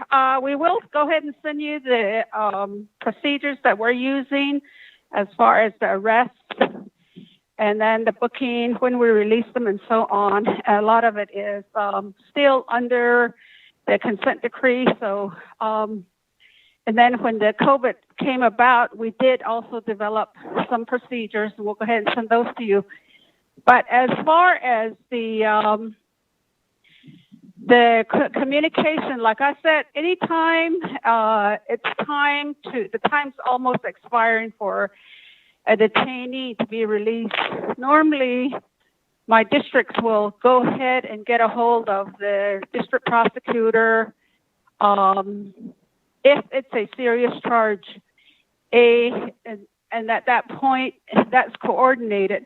But I know that one of the things that is very difficult for our community members to understand is that we can't hold individuals beyond what the tribal law allows us to hold people, even under a serious charge, unless there are charges, and that's when the prosecutor usually will tell us, continue to hold, they'll give us something, and then we'll continue to hold to give that additional time for them to get the paperwork in. But also, in these same cases, they have gone to the Supreme Court where inmates or arrestees, detainees, whatever you want to call them, they file a writ against the Navajo Nation. And so in those cases, we have lost pretty much all of them, and they ended up being released anyway. So, but going forward, as far as the COVID positive, where staff become in contact or exposed to somebody that is COVID positive, what we do is quarantine all of the officers who have been in contact with that individual. And we've been quarantining for 14 days. And if they can get tested, more and more, we've been able to get them tested. When the whole COVID stuff started at the beginning of March, there was no testing, so we ended up having to put people on quarantine for 14 days. And then the district lieutenants will follow up with them daily, and they're asked to call in daily so that we can monitor their status and so forth. And if they become COVID positive, we from that point becomes we work with their doctors, and those are the longer processes where they're in isolation for. I've had staff that have been on leave for 2 months, 2.5 months before they were to return. And then all of these individuals, whether they're quarantining or whether they're in isolation, they are paid like a normal staff, like they're working. They don't use sick leave or annual leave. And most everybody that went out in March, but we have 5 somewhat newer ones that we have to isolate. They became positive. And so the entire period, we probably had like 25 officers exposed, and they did become positive. So we're working very closely with them. When we can, also, we provide food boxes on a weekly basis so that they are actually isolating and not going to the store for food purposes. So, and I think those are the questions. I don't know if I left any out. But Madam Chair, Thank you for that, Ms. Grayes. Committee members, are there any other questions or comments to Ms. Grayes at this time? Delegate James. Honorable James. Delegate James. Siya sinala Ado Director Grayes. So my next question is going to be, if you have these individuals that were exposed to COVID-19 at the work site, how are you addressing that with the individuals when it comes down to, well, of course, it will be up to them if they want to do lawsuit. But when it comes down to it, how are you addressing hazard pay for them? Because what I'm getting to is that if all the proper PPE PPE gears were there in the first place back in March and April, most likely they wouldn't have been exposed to it. And now they've been exposed to it, and now let's say they're being told, okay, now you don't qualify for the hazard pay because you're not officially at the work site. You're not working. You're in quarantine status. But in reality, the reason why they're in quarantine status and the reason why they're not getting their hazard pay is because they were exposed to the COVID-19 at the work site. How are you addressing those for your individuals that are in that situation? Thank you. Going back on mute. Yeah, again, then Delegate James, we are paying them at their regular rate, and right now the OC has no funds, as Director Dalmore has earlier explained, for us to pay.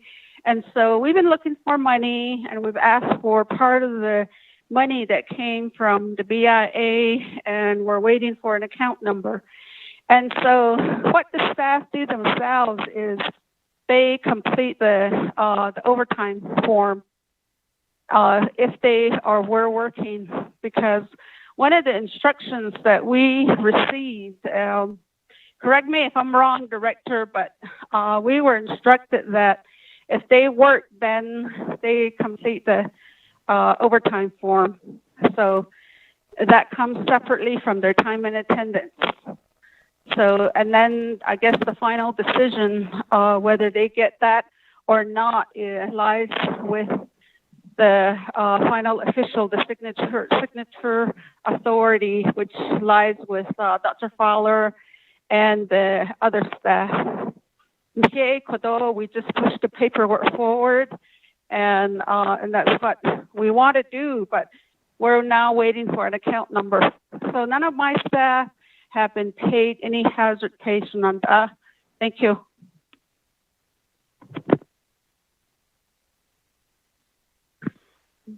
Delegate James. Honorable James, go ahead.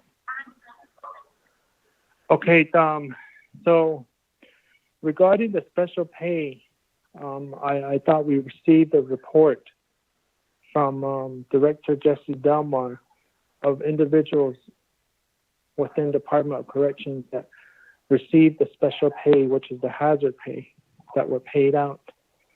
So, but what I'm trying to gear down to is you had these individuals that were exposed, and now they can't be at the work site because of doctor's order for whatever reason that's pertaining to COVID-19. So it is very hard for them. They want to go back to work. Let's say they want to go back to work so they can get the special pay, which is what we're talking about, hazard pay. But they can't because they were exposed to COVID-19 from the get-go. But yet those individuals that were not exposed to it, or maybe came in the middle of the whole pandemic, and most likely those individuals are taking advantage of all the hours. Yet you have some seniority employees that's been with your program for many years that are at home because they were exposed to it from the get-go. And now they don't qualify for the special pay, the hazard pay.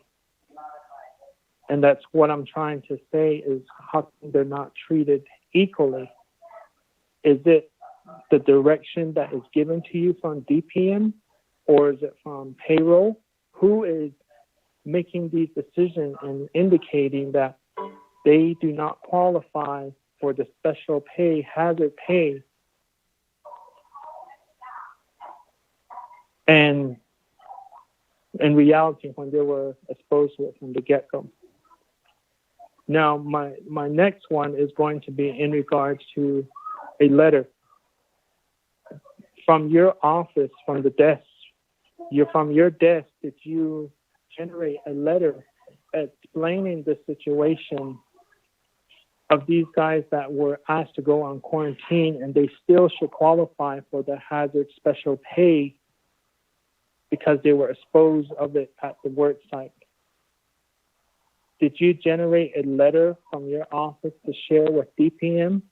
Or is it that DPM is saying no to you, that they have to officially be at the job site?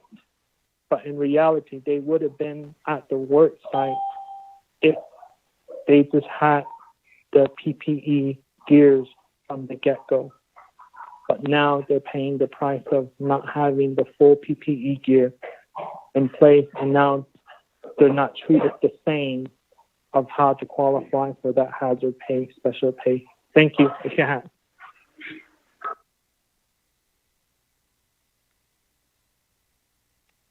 Yeah, again, look at James. Aided Joe, human services is the policy that was developed by the human services. That's what we're following. And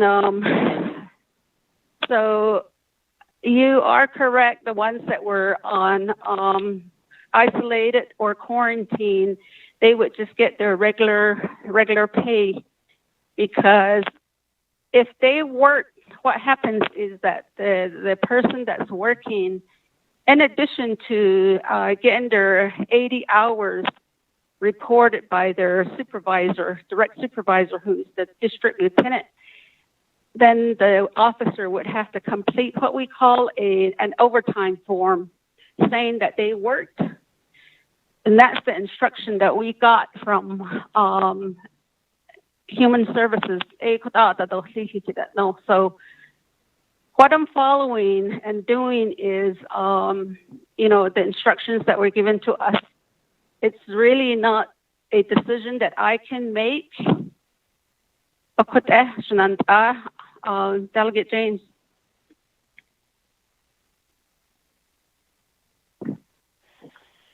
Madam Chair, Delegate James. Go ahead. So this is a very important piece that should have been written in the HESI legislation, and that piece is missing. And that's why I'm trying to ask all these questions out of you, and thanks for the answers. And it's very true that what you just indicated and the questions that I have, that should have been embedded into that legislation, because you have seniority individuals that are just sitting at home getting regular pay, while you have possibly introductory employees earning all of this hazard pay. It might not be an introductory employee, but you know what I'm trying to say here. But in regards to that treatment of our correctional officers is what needs to be put into that legislation. And I would not be dearly surprised if Division of Human Resource Director generated, or DPM staff or Division of Human Resource staff generated that legislation. And to me, I wouldn't be surprised if that legislation that was drafted came from Division of Human Resource. That would be something that would be conflicting, because what they're doing is they generated and draft a legislation to protect themselves with outrageous concerns and complaints to their departments. And that eliminates all of that. That's how that HESI legislation, I see it in that function. I see it being used in that fashion, which is already the case, because they've already have come back to HR staff with departments and saying, hey, here is the amended Navajo Nation Personnel Policy Manual. here's the amendment legislation. That's what you go by. That's what you share with your staff. And that alleviates all the jobs, the duties that they should be doing. And that should not be the case for Division of Human Resource. And that's where I'm trying to go with this whole thing, is that if a letter has been written from you indicating what we're talking about now, how the equal distribution should happen for your correctional officers, I think that would be a very important piece to make those amendments to the legislation of HESI of June 3rd. So if I would actually ask you kindly to generate a letter of how you feel about it from your department, as you being the supervisor and the director of correctional department section. That would be very helpful for us as lawmakers to go back and address those concerns. And if any other department is listening, I mean, that would be very nice. Any other supervisors that are listening with other departments within the nation, that would be helpful. And I really don't think you don't have that much correctional officers if you were to look at it by your district. And I think it would be more understanding of it and putting it in that way, just to do equal distribution.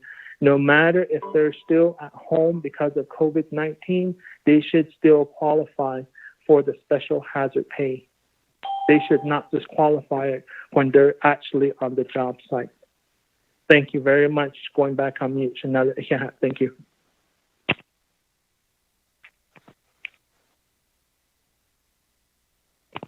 Committee members, are there any other questions at this time for Ms. Gray-Eyes?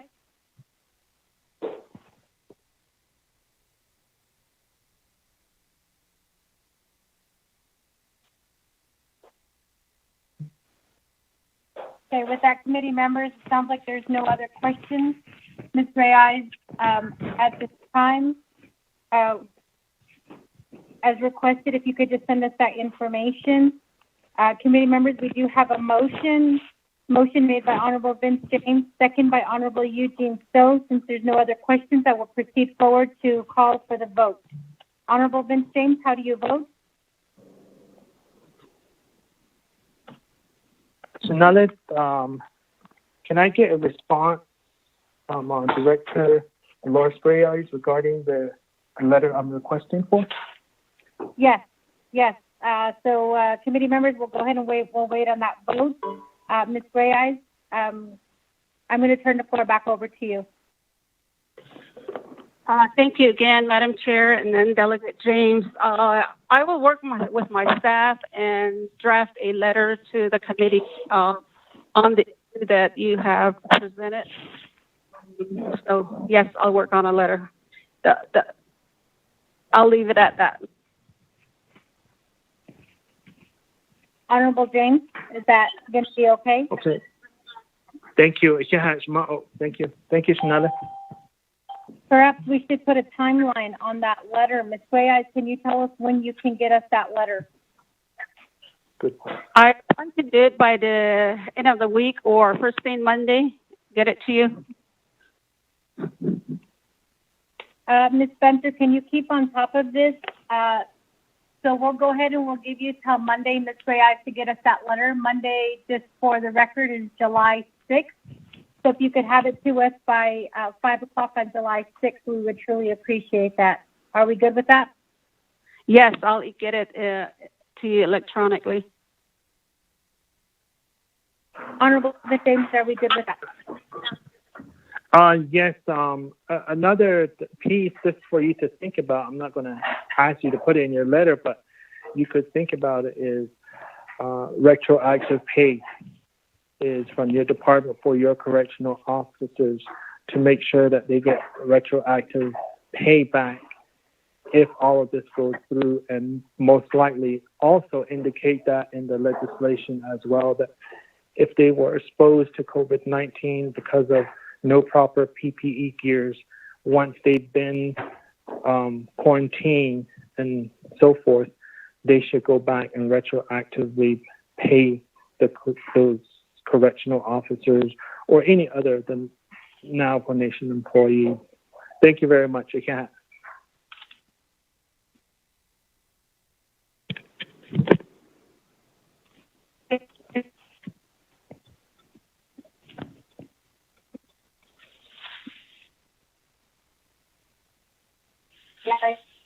The Navajo Nation Division of Public Safety, regarding the Department of Corrections on release of inmates. I will go ahead and proceed forward to the vote. I'll give you 5 seconds to respond. Are there questions at this time?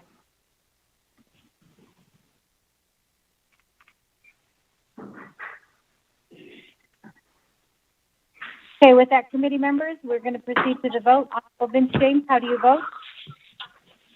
Delegate Vince James votes green. Honorable James votes green. Honorable Eugene So, how do you vote? I vote green. Honorable So votes green. Honorable Otto So, how do you vote?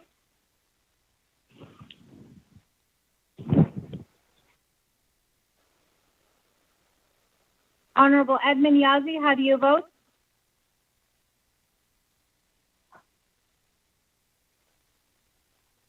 Okay, with that, committee members, we have 2 in favor, we have 0 opposed, we have 1 not voting, that's here. 1 or 2 who are, 1 who is absent, Honorable Edmund Yazi, and I believe Honorable Otto So must have, his call must have dropped. He was on the call earlier. We don't know what happened to him. So at this time, Ms. Gray Eyes, thank you so much for your report. The committee accepts your report at this time.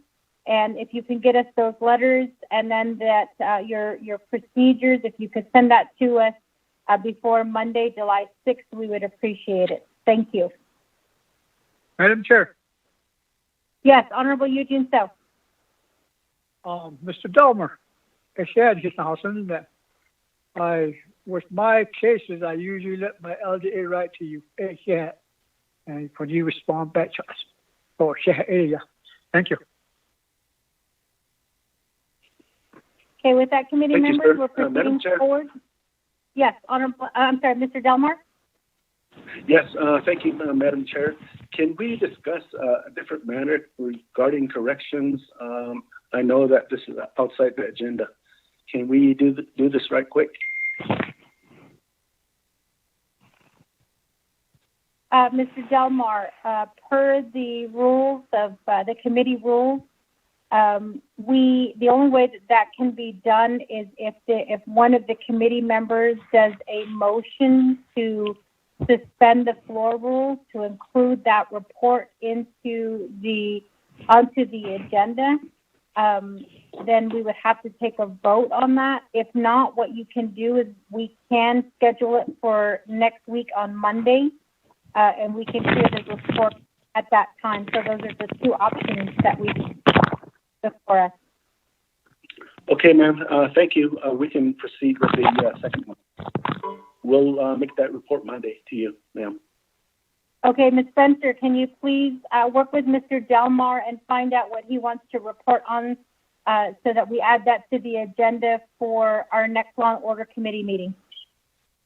Okay, next Law and Order Committee meeting's on July 13th. Okay, so can you work with Mr. Delmar on what he would like to report on so we add that? Okay. Okay, committee members, we are moving down to item 5C on the agenda, report from Doreen McCall, Attorney General, Navajo Nation Department of Justice relating to criminal case updates, arrested individuals, and no bond cases. Can I get a motion on this?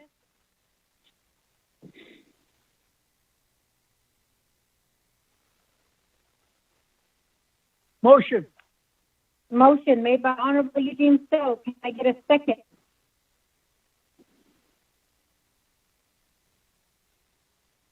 Vince James, second. Second by Honorable Vince James. Ms. McCall, are you on the line?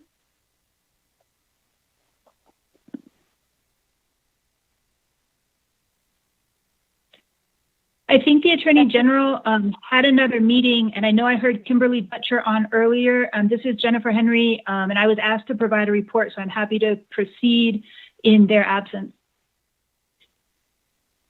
Thank you so much for that, Ms. Henry. If we're going to go ahead and turn the floor over to you, I'm sure you remember the rules of the way that the committee works.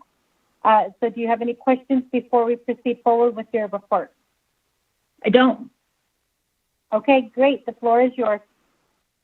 Good morning, everyone, Madam Chair, committee members, guests. It's always a pleasure to be before you. So I was asked this morning to provide an update about the COVID-related criminal cases, challenges to enforcement, and then one other matter related to COVID.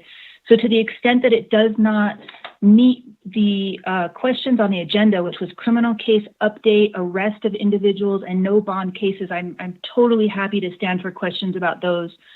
So I just wanted to give you a quick update. I've been before you throughout this pandemic. We have received 1,266 citations for curfew and other public health emergency order violations. And I should amend that. We have entered 1,266 into our system. I know that some of our districts are still working on putting those in, so there are likely more, and we have not yet received the citations from this past weekend. So that's probably closer to being more accurate as of Friday. We have filed 256 of those in our courts. So that was just a quick update on those. I was asked to talk about some of the challenges, not just to enforcement, but that we've had, ongoing since March. So I wanted to share some of those with you. The citations are an interesting beast. They always have been. As you guys know, we're receiving citations. They are functioning as criminal complaints for criminal nuisance because that's the offense that fits violating a public health order. So all of the citations get sent to our offices, and they get sent to me directly, and I distribute them to the district offices every day. And then the reason that is the prosecutors have to review and sign and file those citations. So we noticed early on an interesting thing, which is that the citations at the bottom have a return to court date. Right, and that return date is the arraignment date for the person to return to court for. So it's interesting because exactly none of those citations have actually come for arraignment yet. The courts provided the dates that officers should put on the citations, and the earliest one from the beginning of this is July 23rd. In Window Rock, we have received court dates into 2021. So that's beyond our control. It's beyond police's control. We're putting what the courts told us they would be acceptable arraignment dates, and we're bound by those. And it's interesting, and I want to address sort of, why have you only filed 256 of these? 120 of those were filed in Kayenta because that's the closest, those are the ones that are coming due July 23rd. So I can't tell you how these are going because they have not come to court yet. That's an interesting thing. I don't think we anticipated. I think we all as a system kind of anticipated being able to work through these as we went along. That just hasn't been the case. So just so that you know, many of these will be filed, certainly much more than the 256. But we have been partly directed and partly in partnership with the courts, not flooding the courts with criminal nuisance charges that aren't due to be arraigned because there's no point in doing that. So I can tell you Window Rock won't be filing those citations until it's a little bit closer to their 2021 dates. In Rama, I've received over 100 citations, and the soonest date is August 10th. So I talked with the clerks, and I won't be filing those until about mid-July. One of the citations did go through court, only one, and that one was a little bit of a fluke, actually. It was in Pinyon. an inmate or a defendant had been arrested on different charges, violent domestic violence charges. And since he was being arraigned on those serious charges, we went ahead and filed a citation we received on him previously. The court arraigned him on that. He entered a guilty plea, and he's serving 30 days in jail. We put that on our Facebook page. That's our only citation that has moved through court at this point.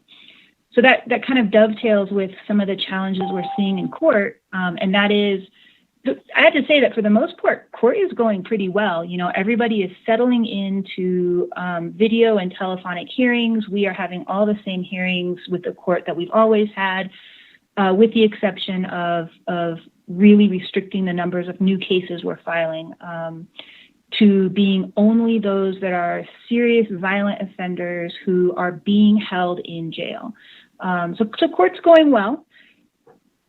I listened to Ms. Gray Eyes' presentation, and I don't agree with the way that she reports the way the jails are working.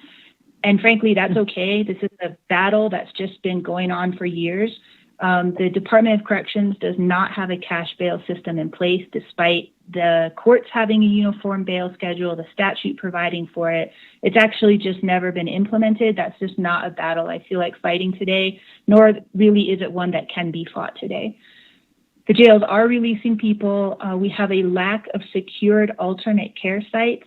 We have been in discussion for months and months about trying to get a location if the jails will not hold people, which is the truth, of having people who are either asymptomatic but positive, or that we don't know, you know, some sort of alternate secured site to do wraparound services, mostly substance abuse related, for things like public intoxication, these criminal nuisance that they're just simply not being held on, or they're not being arrested for because, you know, Chair, as you say, an officer who can release someone and tell them to go home or drive them home, they're going to do that rather than drive 5 hours to a detention center that will release them in a matter of hours. So we've been in talks with a lot of different people. At one point, about a few weeks ago, I thought they were going to open up the juvenile detention centers to be used as secured alternate wraparound care sites. That has not occurred. Again, I don't, you know, I certainly can answer questions about those to the best of my ability. A couple other things, you know, essential employee letters are being misused. I have an essential employee letter, but people who have essential employee letters are still violating curfews, but they're showing the letter, and in fact, they're not doing anything work-related. They're using those letters to be out and about. I've heard that from many officers and community members. I don't know how to solve that other than going into the future. If this hangs over us and we continue to do certain types of curfews or travel restrictions, I think there ought to be more detailed employee letters saying, here's this person's schedule, right? It doesn't mean I can use my employee letter, take off during lockdown, go to Gallup, and I'm good. That's not work-related.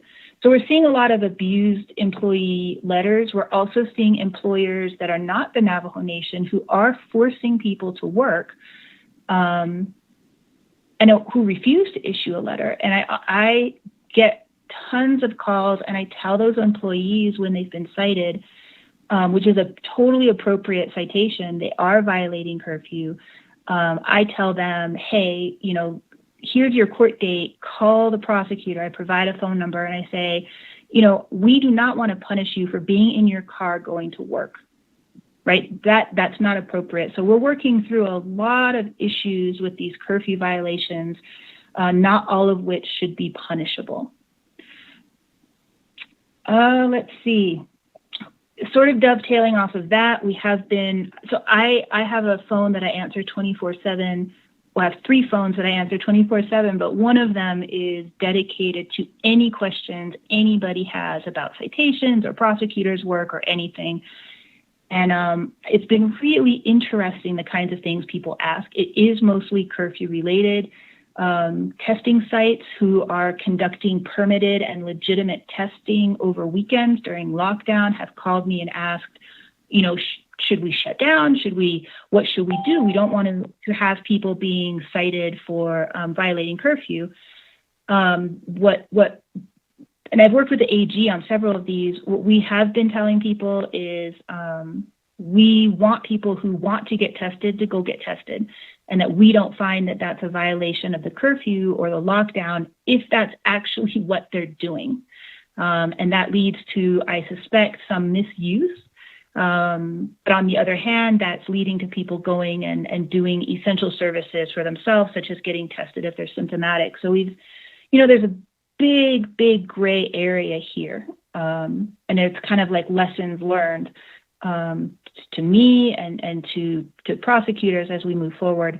The last thing I want to address is that Honorable Delegate Eugene So, at the last meeting that I presented with you all, he was talking about really wanting a new offense in Title 17 or some way to address the violations of these emergency orders better. I received an email from his LDA on June 9th, and I responded to it, but I haven't heard back from him, and I know that Delegate So, you're so busy.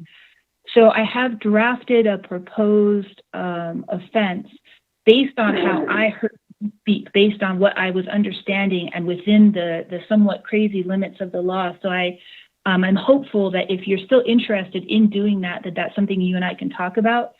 I do think I foresee the time when these public health emergency orders are no longer with us, and yet there are still things that are in place, or I think we all agree COVID is not going anywhere. It's going to keep affecting us. So to the extent that we can put something in place that makes sense moving forward, I'm happy to do that. And as I said, I do have a draft for you. There are some things that I think need to be reworked, but I'm completely happy and look forward to working with you guys on that and with Ledge Council.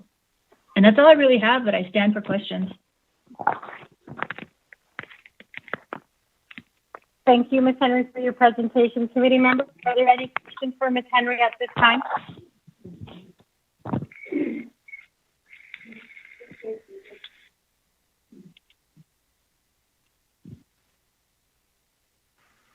Honorable Otto did text to say that he had to jump off the call and get onto another call. So he will not be joining us today for the rest of this information.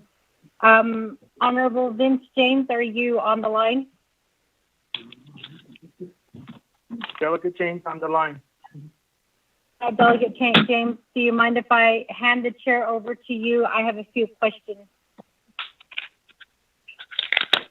Gladly to assist, Delegate James. So with that, Madam Chair.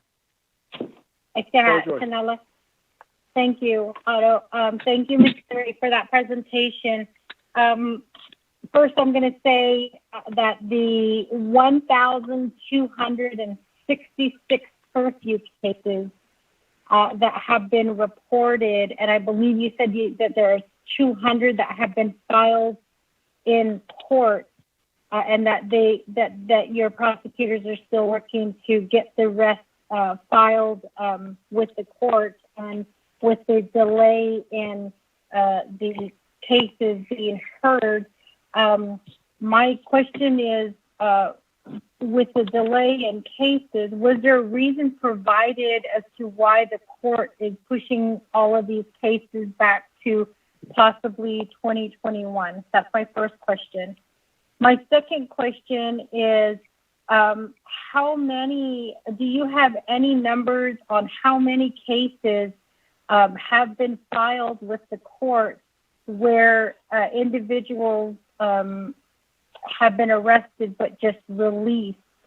And the reason I'm asking this question is there has been a concern regarding individuals who have been arrested, and officers, and also the public have stated that these people get booked and then they are just immediately released, which is why I don't know if you were on the call when Ms. Gray Eyes did present her information.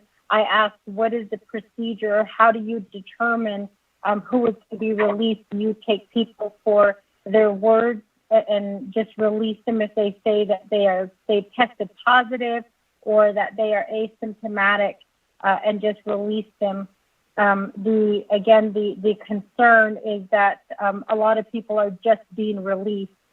And as you stated, you thought that there was going to be a designated site. As we were also informed of that. I believe what the committee was informed of was that there was going to be a dedicated site there in Crown Point. So any individual who said that they were testing positive or that they were asymptomatic who committed a crime would then be transported to Crown Point, and then everyone else be transported to the closest jail facilities. So I know you did bring that issue to light. So we were in the same, we were given that same information. Unfortunately, I didn't know that was not going to occur. So I guess my question to you is, how many cases have been filed where there has been a serious offense and the individual has been released? And that's kind of the portion on the agenda where it says the no bond cases. We did receive a phone call last week from I did receive a phone call last week from 2 individuals who did state that there was an arrest made and they wanted to get a little bit more information. And I apologize, Ms. Henry, I didn't have your phone number, but I did ask them to contact you because I wasn't aware of the cases and we're not allowed to get too much information about the cases. So usually in those cases, we just refer them to the prosecutor's office.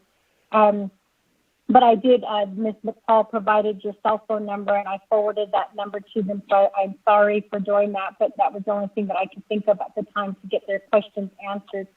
So this committee wants to know how many of those cases have been dealing with violent offenses and dealing with family violence, where, as we understand, there is a larger time frame that's allowed for them to be incarcerated.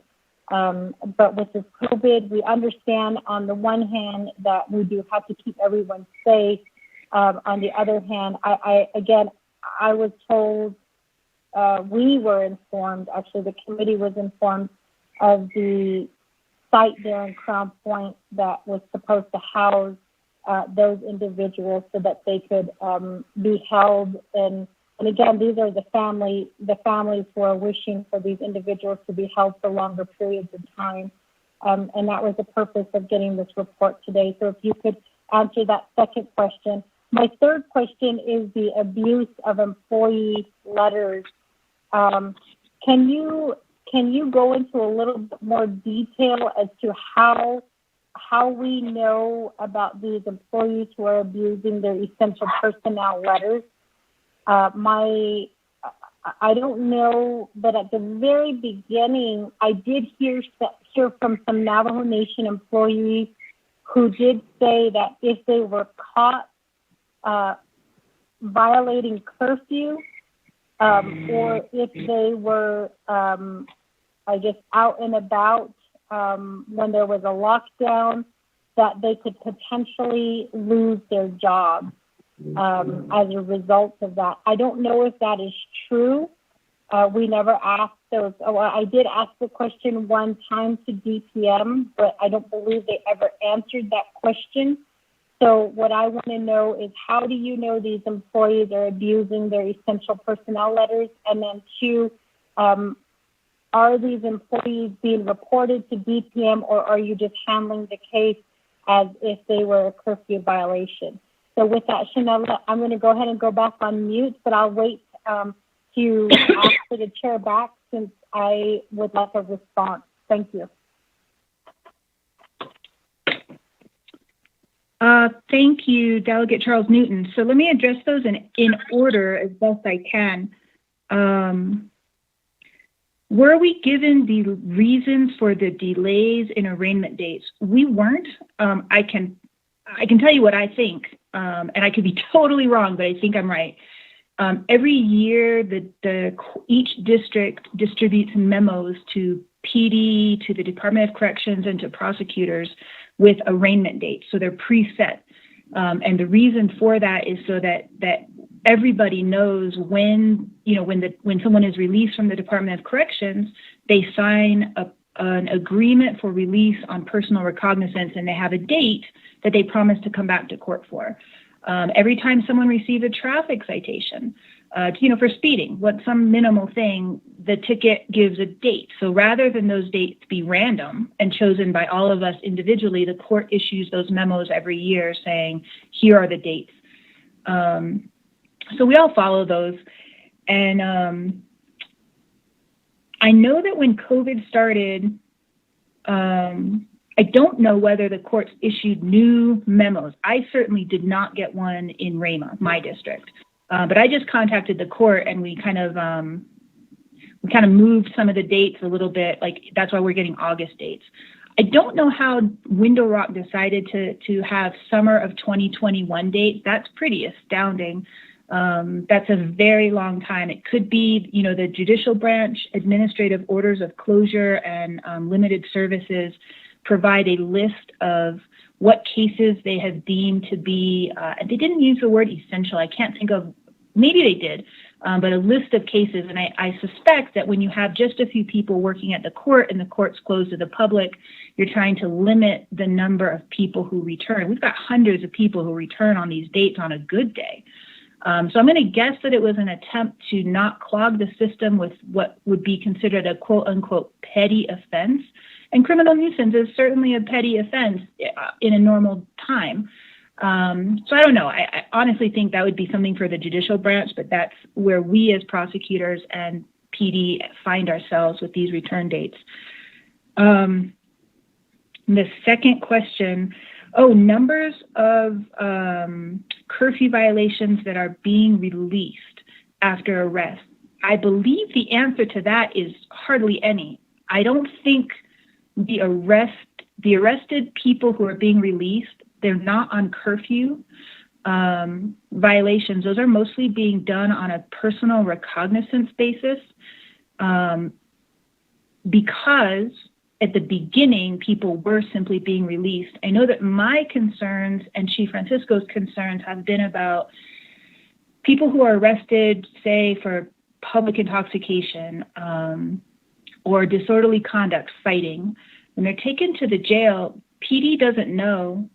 It's kind of a new phenomenon that everybody says, I'm positive, and we don't know. But up until, a month ago, there was no indication that someone who was arrested was anything other than intoxicated and angry or violent. So they were taken to the jail, booked in, or they don't get booked in. There's a transfer of custody, right? They're in the police unit, and then the custody transfers to the jail, and the police officer leaves. So then they're in the custody of the jail, and the jail has the ability to decide, do we release this person on PR anytime from minute 1 to hour 18? That's what our law says. They began to make that decision to release at minute 1. In the Sally Port, that is, without taking custody into the facility, because, as you heard from Dr. Gray Eyes, they don't have the PPEs to keep people safe. So as Chief Francisco and I learned about this was less about curfew violations and more about, we don't know.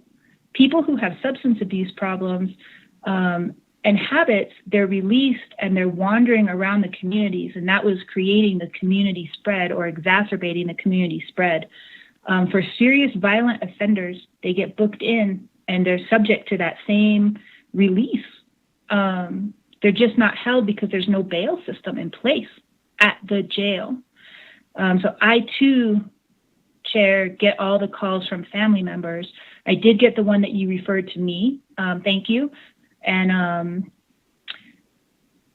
the jail's not contacting victims upon release. We don't have victim information, so people just show back up home. I don't have numbers, and I don't get the numbers of who's in custody or not in custody prior to release, but I'm telling you it's a problem. And I honestly have to say, and I'm happy to say it on the record, anybody who tells you this is not a problem or this is a problem you're making up is wrong. People are being released. Families are not being notified. We're not even having the opportunity as prosecutors to even attempt to keep people in custody because they're released long before that opportunity occurs. And there are probably more questions on that issue. Regarding the abusive letters, I'm hearing this from police department, from the officers who are making the stops, and I'm also hearing this in general, kind of Jeanette, if you will. You know, people will call me and say, hey, I've got this employee who got stopped, but they weren't working that day, and they weren't given a citation because they showed a employee letter. And what I have been telling all of those people, or they say I have a coworker who did that, I've been telling all of them, hey, I'm the prosecutor. That's an HR matter. It is my understanding, and how I've been handling those matters as a supervisor with my program is I weekly remind my folks, you need to be staying home. We need to be complying with these orders. Even if you think you can get away with it, please don't, because we are out there, we're public servants, and we need to be abiding by these orders. And I tell them, if I learn that any of you are violating the orders, you're going to have to deal with an HR problem with me. So that's how I've been handling it as a supervisor. As a prosecutor, I've only been handling these matters as criminal. If a police officer stops someone and they whip out an essential employee letter, there is no citation issued. So it doesn't come to me. But I've heard plenty of officers question after the fact, hey, they had an essential employee letter, but they I don't think they were going to work. So hopefully I answered those questions or started to.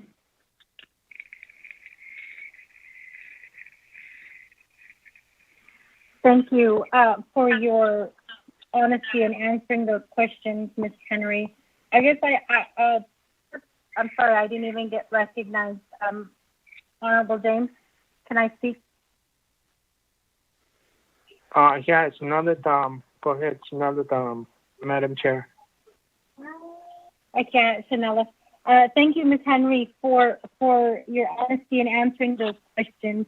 I guess my first concern, Chanela, Chair James, as I think we need to hear from the judicial branch about why cases are being pushed back as far as to 2021, especially with these curfew violation cases. And as Ms. Henry stated, perhaps it's because it's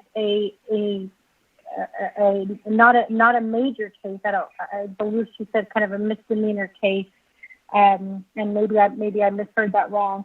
But it is certainly a concern for the public health of the Navajo Nation.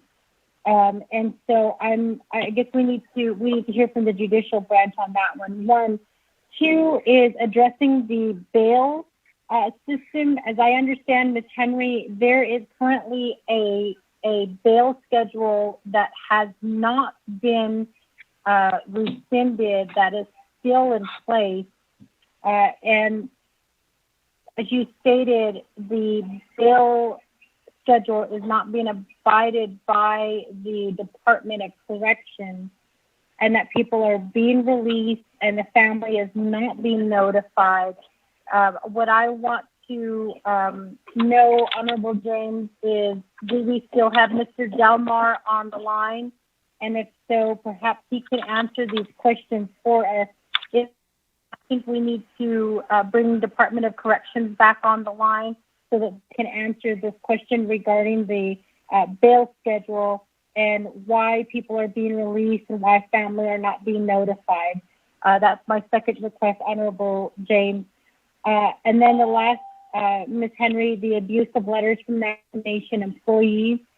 And the reason why I asked how officers are aware of this is I do think that this does need to be addressed. Again, I know, there were about 3 Navajo Nation employees who did contact me at the very beginning of the COVID-19 pandemic. And when the Navajo Nation shut down, they asked if it was actually within the rights of their supervisor to, I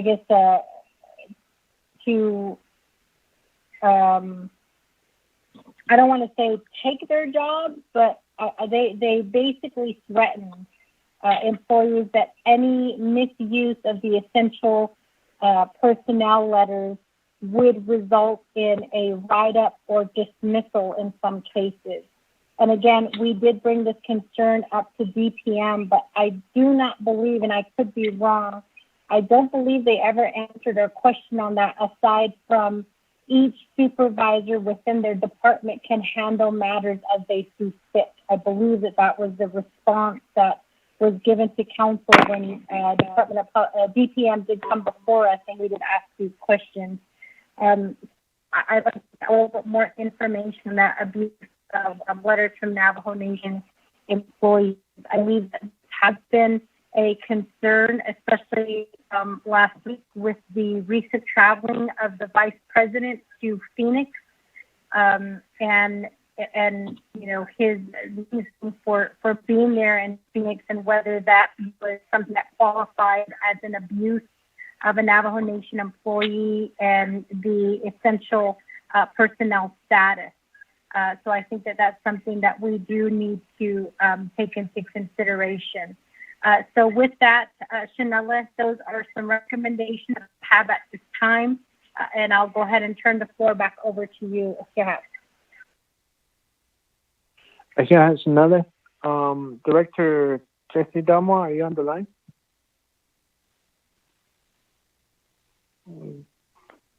Going once, Jesse Delmore for response. Director Jesse Delmore. I guess he's not on the line, so. This is Ms. Henry. Could I jump in?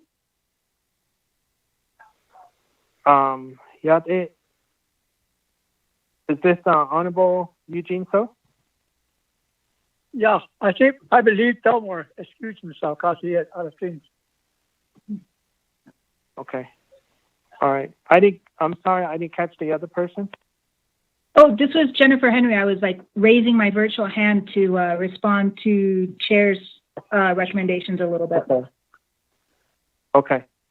All right. Well, since now that Director Jesse Delmore is not on the line, we'll go ahead and have Ms. Spencer maybe email the information or the transcript information to him. With that, I'll go ahead and give the floor back to Samantha Jennifer Henry to respond to another Honorable Eugenia Charles Newton. Oh, yeah. So I just wanted to say that the prosecutors are aware that we could file all of these citations early, but what we fear will happen is instead of the court honoring the date that's on the citation, what they'll do then is they'll issue summons with a new date. And then what happens is police have to go out and re-find and re-serve these summons with a new date to every single one of these, 1,300 plus people. And so, especially for the ones coming up in July and August, we made the decision to hold off on filing them rather than seeing if the court will issue new dates. And we did have some contact with Window Rock Court, and they just stood by the 2021 dates. So just, we understand that this could have been done in a different way, but I think there are things that don't make sense about trying to do it that way. The bail schedule is something that, I could make your ears bleed with what I could say about the bail schedule, but Chair, I want to point you to Section 1807 in the Title 17. So what that says is every person arrested for anything within a period not to exceed 18 hours has to be given the opportunity to be released on bail. And what I have heard the the DOC repeatedly tell me for 20 years is, we're doing that. Within 18 hours, we give them the opportunity to be released on personal recognizance. And sometimes that's on minute 1, and sometimes that's on hour 18. And we are therefore in compliance with the law, and they're not wrong. One form of bail is this cash bond. So I'm in agreement with you that this cash bond schedule has been in place for years and years and years, and the Department of Corrections has simply declined to implement it, which means everybody is released on personal recognizance with no consistent time frame for me, any of my prosecutors, any charging police officer who has to give us a police report, no families, no victims, nobody to know how it's going to work. You may know we have a non-Navajo Department of Corrections at the Rama Navajo Department of Corrections. It's the only detention facility that operates independently from the Navajo Nation DOC. We have a different administrator. We have a fully operational cash bond system. It works amazing. It is consistent. Everybody in the community here knows what to expect when they're arrested, when they're a victim. Everybody knows exactly how the system is going to work. So every time Ms. Gray Eyes says that it's not feasible to implement a cash bond system, I ask her to speak with the jail in Rama because they have done it. They do it every day. It is not difficult. Peace with that for now. It's something that is really a frustration for me.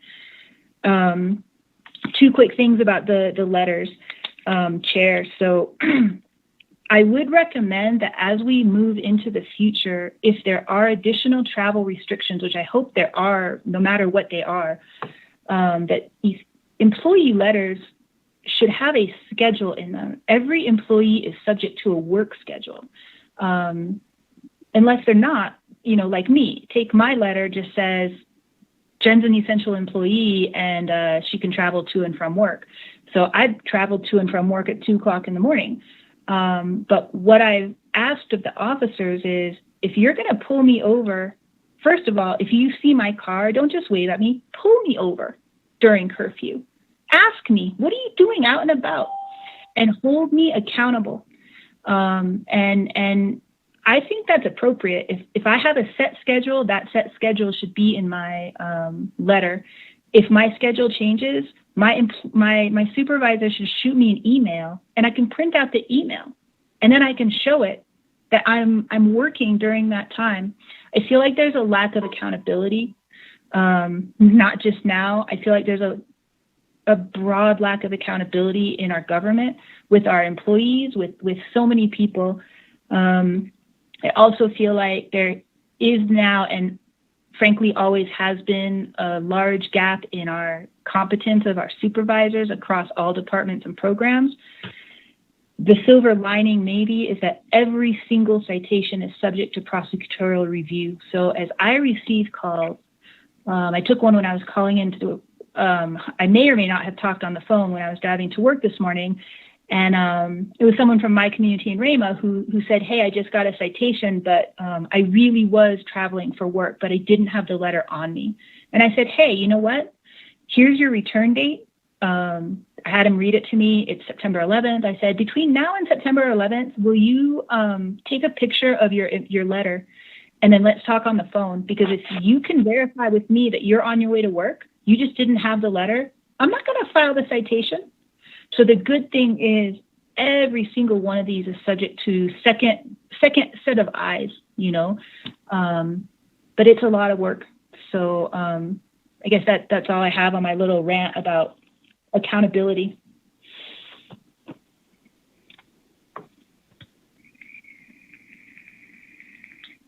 Okay,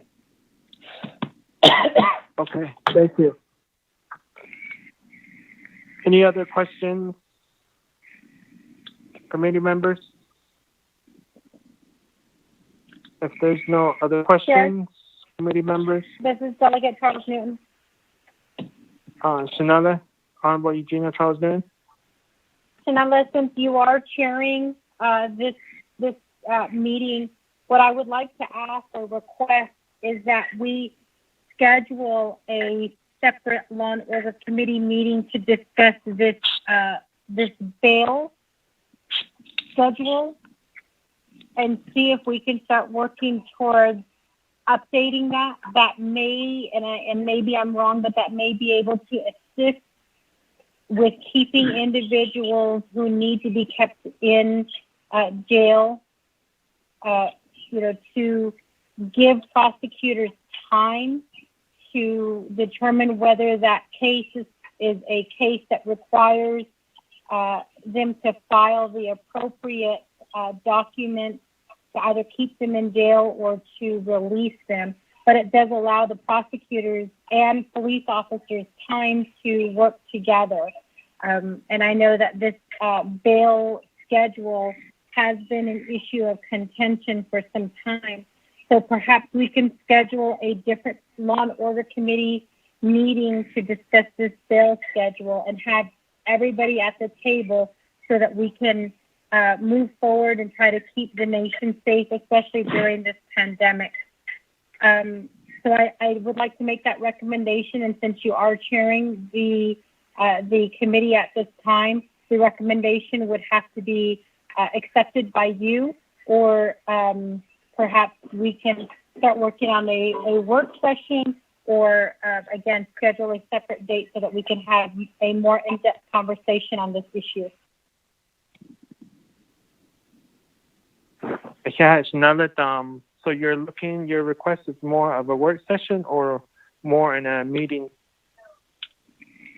I think we need to have the meeting first so that we have everybody who needs to be at the table giving us information about this whole system and how it can be addressed during this time. My concern, Chair, is that we have been hearing of this potential second wave. The Navajo Nation is still on their first wave while the cities around us are on their second wave. So I'm worried that this is going to continue for some time. We do need to address I'm sorry, I'm not going to compete with somebody else whose phone is not on mute. Colleagues, visitors, guests, can you please put your phone on mute? Sorry, Shanelle, Honorable Eugenia Charlton. So all I'm saying is I think we do need to schedule a meeting to talk about the issues of how we are going to continue to keep the people safe. And a lot of these concerns are also coming from officers as well, who are stating, they have to decide, especially here in Shiprock, they have to decide whether they're going to take 4 hours of their time to transport one individual to jail, not knowing whether the corrections department is going to keep them there. And so a lot of them are just feeling like they would rather just keep the individual where they're at instead of arresting the individual, which really, we should not be putting our officers in that situation. So I think addressing this bail schedule may be one way that we can try to assist DPS and also the prosecutor's office. And I think we need to first hear on the record the concerns that are coming from all of the departments before we proceed forward to a work session. But that's just my recommendation, Chair. Okay, yeah, it's another. Ms. Spencer, Bridget, I don't know how many special meetings are available or that we need to fulfill, but I'll let you work on that and forward us how many special meetings we have left that we can call to order. And then we'll come up with some dates of committee members and presenters that will be part of this meeting. And then from there, we can go ahead at that special meeting, go ahead and move forward with scheduling a work session. Okay. Mr. James, I'll do Committee that. members, all right, committee members, are there any other questions? If not, I'll go ahead and call for the vote. There's no other questions. Going once, No other questions. Going twice. No other questions. Going to call for a vote now. Honorable Eugenia Charles Newton. How do you vote? Charles Newton votes green. Honorable Otto, how do you vote? Honorable Otto. Honorable Eugene So. Honorable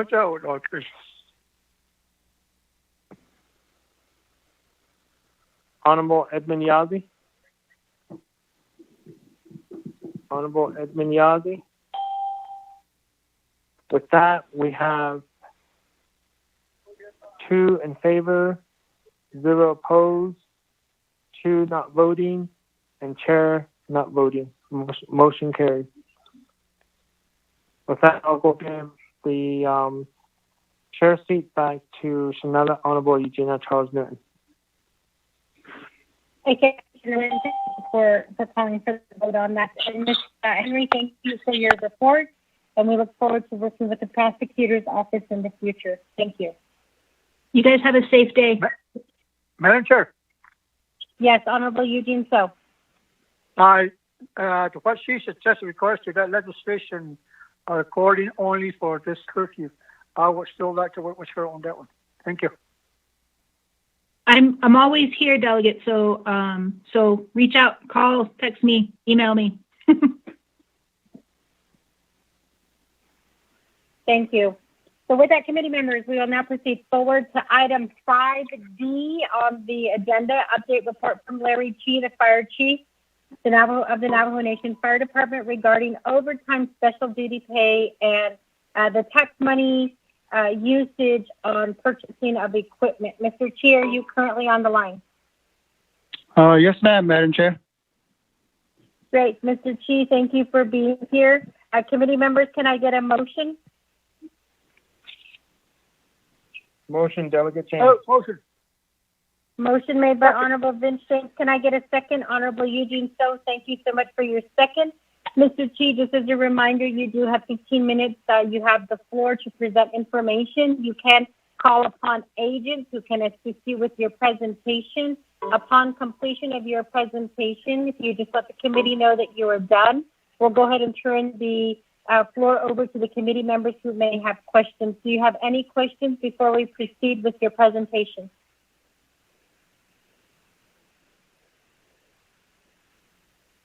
Okay, I'll take your silence as no questions. So with that, Mr. Chi, the floor is yours.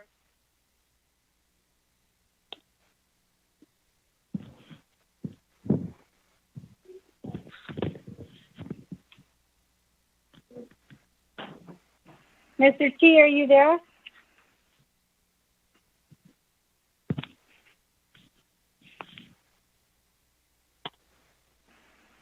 Mr. Chi?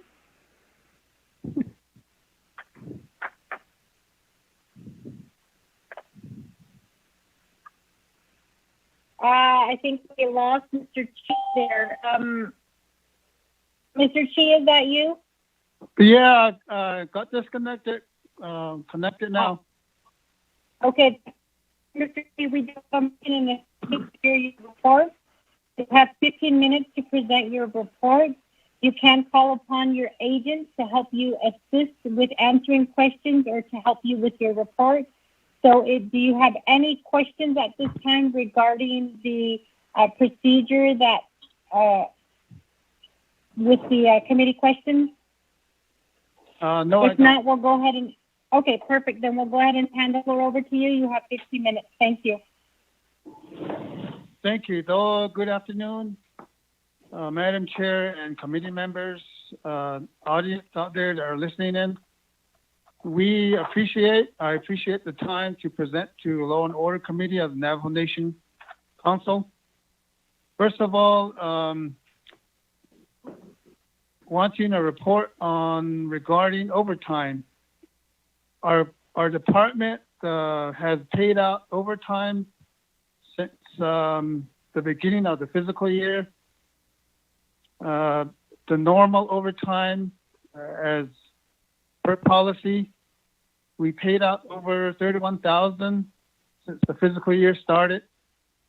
And since the pandemic started in March, we have been paying out the special duty pay, and we paid out close to $60,000 so far since March to the last pay period. And those are non-exempt employees that got paid. So a total of combined overtime and special duty pay, we paid over $90,000 so far. That does not include the exempt employees who are also eligible by declaration by the President of the Navajo Nation. And those are pending, as we're told, by payroll and controller's office and human resources,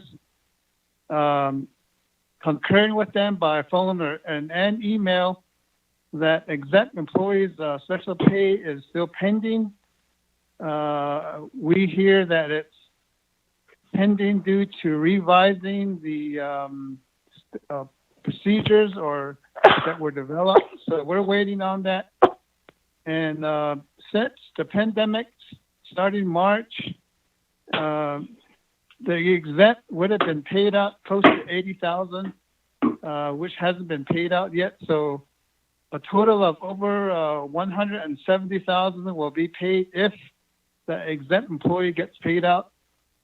So only the non-exempt were paid out, and the exempt has not been paid out yet.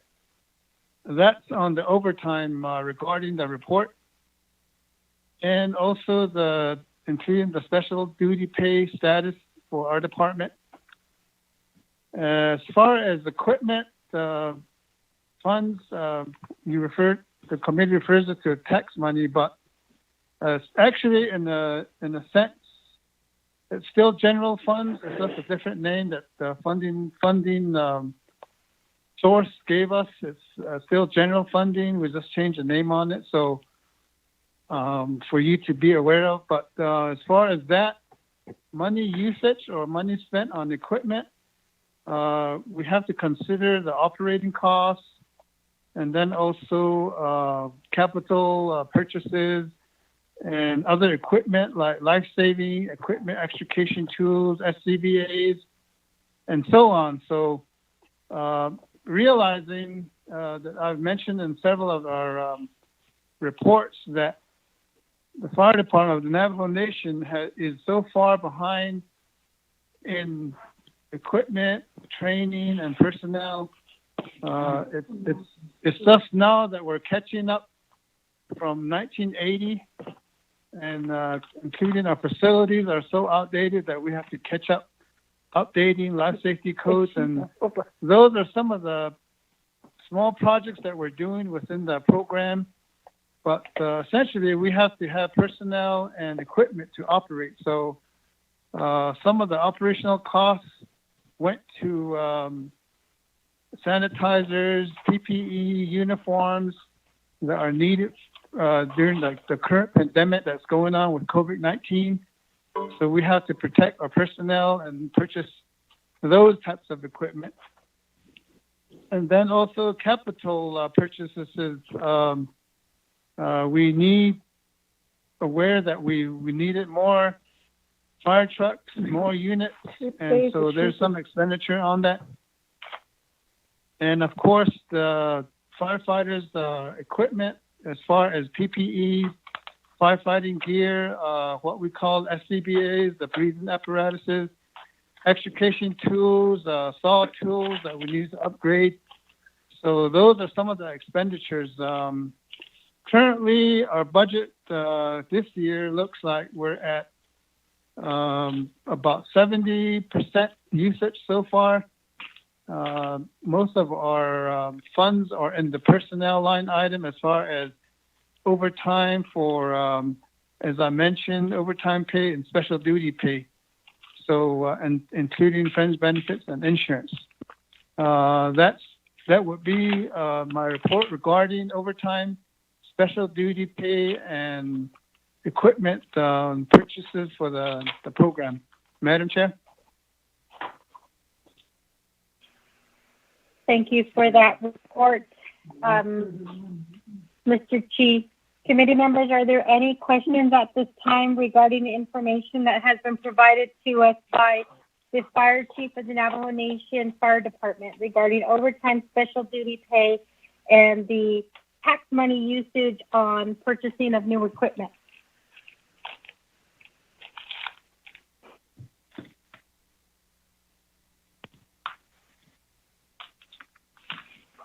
Committee members, Honorable James, can I turn the chair back over to you so I could ask some questions?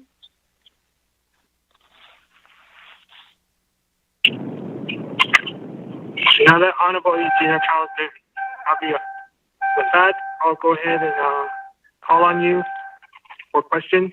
Nala, Honorable Regina Charles. Thank you for that, Shadella. Mr. Chief, can you please tell me how much exactly do you receive of the tax money to help you with purchasing equipment and upgrading your facilities? That's my first question. My second question is, how is each district, how much does each district receive with the money that is available? How do you make that determination?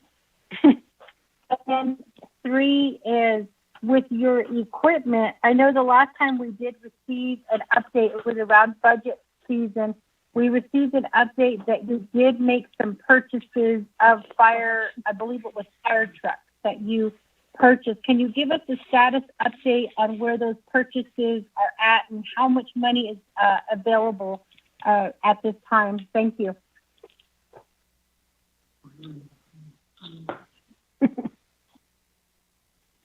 Madam Chair, committee members, how much funds are dedicated to each district? That would be depending on the needs of the districts and how old their equipment is, and depending on also amount of calls they're making. But we try to make things all even and equal across all the 8 fire stations. As I stated, most and all of our fire departments were really in dire need of replacing everything since, years and years of no funding for the fire department since 1980. And within the ashram, we've made some progress, although it's taking a lot of time on our end, getting quotes and even processing through accounts payable and purchasing. And then compound with the pandemic, it's really a really slow process. So we understand that people have to be administratively on leave due to the pandemic, but we're working, double time on paperwork and getting quotes. But your question is, how do we determine who gets what and how much do they get? You're aware that we have 3 fire stations out in the New Mexico side, which is Ojo, Newcomb, and Shiprock. Those were transferred a few years now to the Navajo Nation, and we found that a lot of the equipment that they transferred was some of them were more than 15 to 20 years old, and they were unsafe to use and even unsafe to even put on trucks. Some of the trucks were really old, and just imagine this, some of them are 1980 fire trucks, which barely made it down the road. So we struggled through that to now, and we fixed most of them. We took kind of repair and maintenance by the horn ourselves, and we could not depend on the Navajo Nation fleet management to even consider and thinking of repairing some of these bigger commercial type trucks. And we finally got away from fleet management, and now we're managing our own fleet, where we have a contract with outsourcing our own certified, what they call ETV emergency technician, certified technicians that only work on emergency vehicles. So they're going out there to fix a few of them, and a few of them are in need of major repairs. So we're waiting on scheduling those out. So, but slowly we're getting there, and that's how we pretty much determine how much equipment and how much dollars go to each district. So right now we're treating everybody equally. So everything that we order is equal to all the fire stations. The next question you had, Madam, is the fire trucks. Where are they? And I guess when are they going to get here? I want to announce today that we got notice from the vendor, who is Rosenbauer out of Minnesota, and Velocity Fire Truck Repair out of Phoenix, is now ready to deliver the fire trucks on July 16th. So a couple of weeks, they're going to drive up the trucks here to Window Rock, and they want to take a couple of photo ops for their calendar. And what we're going to do is sanitize all the trucks before they get delivered to the districts. And on the 17th, we'll have a all-day training for the firefighters and people that are going to use, or the personnel that are going to use the trucks. So we'll have complete training on the 17th all day, as much as possible, before releasing the trucks to the districts. The fire trucks are all insured. They are waiting. We have the license plate. We're waiting for delivery. So in total, we're going to get 7 new fire trucks in Shiprock, Ojo, Newcomb, Chinle, Window Rock, Tuba City. They're all going to get new fire trucks. And our plan is to hopefully circulate some of the older trucks and put them to out of service and process them out and cycle out the old ones and replace with new ones. I think I covered all the questions, Mr. Chair.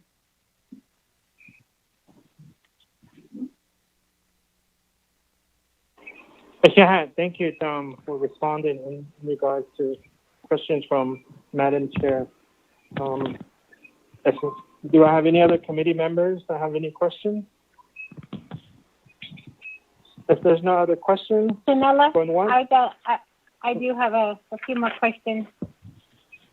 Okay, Janella, Madam Chair. Yeah, Janella. So thank you so much for answering those questions, Mr. T.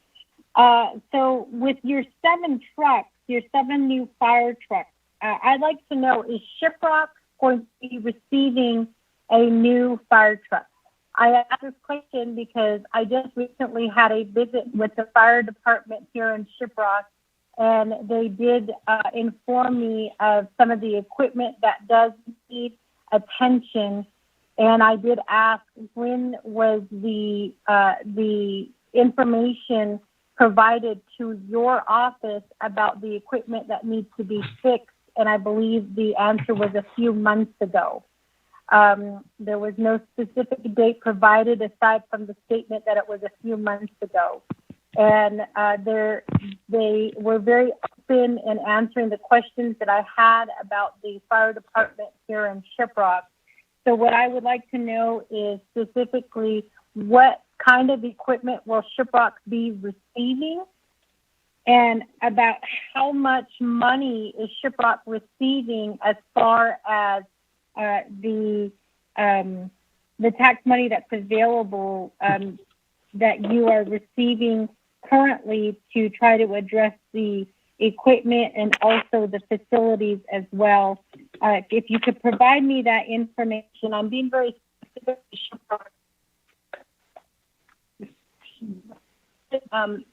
As of today, I haven't visited the other fire departments, and I am planning to visit the other fire departments to get more information from them on what they are lacking, and also what issues they are running into that need to be addressed. So if you could answer that question. Madam Chair, you were a little bit static, but I think I understand some of your questions. Mr. Chair and committee members, like I said, before Shiprock is going to get a brand new fire truck, one of the bigger ones, and then also Oho and Shiprock, they're equally going to get one fire truck, a brand new one. And as far as equipment purchase, I do not have the dollar figures to say that Shiprock is getting this or Newcomb is getting this. I did say that they're all being treated equally. As far as, let's say, we spend funds on SCBA packs with bottles, and each station is getting the equal amount compared to the other stations. That also applies to personal protective gear, extrication tools, medical defibrillators, semi-automatic defibrillators, everything is new going to all the districts. And we can forward some inventory for each station if that would be satisfactory. But that inventory will reflect dollar amounts as well. So specifically for Shiprock, they are getting equal equipment as compared to other stations. Mr. Chair?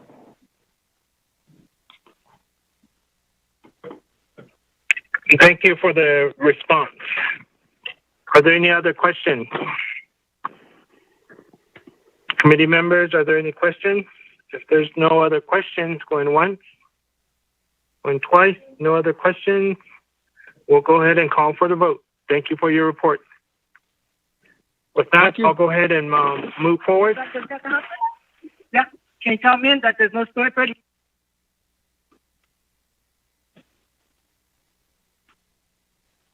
So with that, I'll go ahead and call for the vote.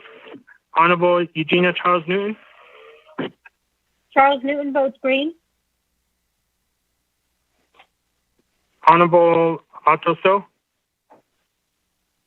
Honorable Otto So. Honorable Eugene So. Honorable Eugene So. What I don't.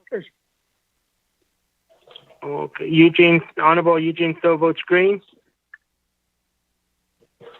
Honorable Edmund Yazzie. Honorable Edmund Yazzie. With that, we have 2 in favor, 2 not voting, 1 not voting, 1 unexcused for not voting, and chair not voting.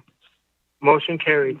With that, I'll go ahead and give the chair duties back to Shanella, Honorable Eugenia Charles Newton.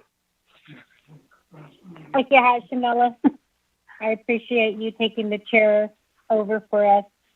So with that, committee members, Mr. Chi, we appreciate what you provided here for us. And again, just so you are on notice, I will be visiting with each of the fire departments in each of the districts so that we have a full understanding of the equipment that needs to be replaced, and also ensuring that they are all treated equally. So we appreciate you coming before this committee, and we look forward to working with you in the future, Mr. Chi. So with that, you are hereby excused. Thank you. Okay, with that, committee members, we are now on item number 6 on the agenda, old business. There is none. Item number 7, new business. We have legislation number 0135-20, sponsored by Honorable Eugene So and co-sponsored by Honorable Amber Canezba-Crotty. Ms. Spencer, can you go ahead and read the legislation into record? Okay, members of the Law and Order Committee, before you is tracking number, or well, actually, I sent them to you, the legislation So tracking number 013520 and action relating to law and order, approving a budget reallocation in the total amount of 1.6 million from PL 93638 contract number A18AV00236 juvenile detention to contract number A18AV00235 adult detention programs within the executive branch. B, enacted. Section 1, authority. A, the Law and Order Committee serves as the oversight committee for the Navajo Nation Division of Public Safety. 2, NNC Section 601C1, juvenile detention and adult detention or programs within the Navajo Department of Corrections, Division of Public Safety. B, the Budget Instruction Manual defines a budget reallocation as the reallocation of funds between business units, which requires oversight approval. Navajo Nation Budget Instruction Manual FY 2020, number 11C2, see also 12 NNC 810D. C, a standing committee may reallocate funds appropriated by the Navajo Nation Council to a division or program over which the committee has oversight. 2, NNC Section 185A. D, a reallocation of funds must be approved by 2/3 vote of the full membership of the committee, board, or commission. 2, NNC Section 185A. Section 2, findings. A, the Navajo Nation Department of Correction is seeking a transfer of 1.6 million from PL 93638 contract number A18AV00236 juvenile detention to contract number A18AV00235 adult detention programs within the Navajo Nation Executive Branch. C, a request marked as Exhibit B. B, upon several reviews and memoranda issued by the Office of Management and Budget, it has determined that the document is now sufficient since the deficiencies have been addressed. See Exhibit A, O, and B, Notice of Sufficiency. Section 3, Approval of Reallocation. The Law and Order Committee hereby approves the budget reallocation, the total amount of 1.6 million from PL 93638 contract number A18AV00236 juvenile detention to contract number A18AV00235 adult detention programs with the executive branch. This action is based on OMB's Notice of Sufficiency, Exhibit A, and budget reallocation document attached as Exhibit B. Attached is the Exhibit A, which is a memorandum dated December 4th, 2019, from Cordell Shorty, Officer, Contracts and Grants, Section OMB, Subject Review, Document Review Number 011331, transfer of 1.6 million. And also Exhibit B is the essay 164 reviewers from Dolores Gray, Department of Corrections. And then also attach our Department of Corrections transfer from juvenile to adult. Those are all attached for Chinle District, Crown Point, Kayenta, Tuba City, Window Rock. Those are all attached, and also all of the Navajo Nation listing of positions assignment by business unit. And this has gone through the 5-day comment. Madam Chair. Thank you for that reading, Ms. Spencer. Committee member, can I get a motion on legislation number 0135-20? Motion, Delegate Jane. Honorable Vince, can I get a second? Okay, Sister. Honorable Eugene So. Committee members, are there questions? We can do this two ways. One is if there's a committee member that has questions, we'll allow Honorable Eugene So to present his legislation. If there are no questions, then we can proceed forward to the vote. So with that, committee members, are there any questions regarding legislation number 0135-20? No question from Delegate Jane. I assume Honorable Eugene So doesn't have any questions for himself, so I'll go ahead and proceed forward to the vote. Honorable Otto So, are you back on the line? Honorable Edmund Yazzie, are you on the line? Madam Chair? Yes. Hi, this is Ron Haven. One of the, this was something that was referred to me, and one of the things that I think that if the detention personnel are there, or else somebody from OMB, one of the things that I want to make sure that we are correct on this particular legislation is the reference to the contract numbers. You'll see them on section 3 on the second page. I want to make sure that I am assured that these are the correct contract numbers, because if you take a look at some of the Exhibit B documents, the budget reallocation documents, you'll notice the numbers are reversed. On the last two digits are 35 and 36. I reached out to the programs, and I have not gotten a response on that. So I need to have someone state for the committees that these are in fact the right numbers that we're dealing with on the contract numbers. Thank you. Thank you for that. Catching that, Mr. Haven. I didn't even add, and it does state it on the title of the legislation. OMB or anybody from contract office on the line right now who could clarify that information for us. Yes, this is Gwendolyn Williams, a senior contract analyst who oversees both juvenile and adult detention DIA grants. Just to clarify, A18AV00235 is the adult detention services contract. A18AV00236 is a juvenile detention services contract. Mr. Haven, does that answer your question? Yes. So the individual, I'm sorry, I didn't get your name. So I would recommend amendments to Section 3 to make sure that these contract numbers are correct. Okay? It was indicated that the last two digits, 35, belong to adult detention, and 36 belongs to juvenile detention. That is correct. That's correct. So what you will need to do is on line 27, the reference to contract number, if you just look at the last two digits, it says 35. I would recommend you change that to 36.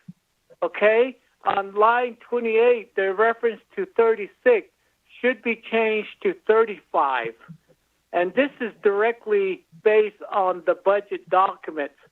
The numbers are there. There's a mix-up there. So basically, this is the way I drafted the bill. So that's been clarified. So I appreciate if you can make the amendment there. Thank you.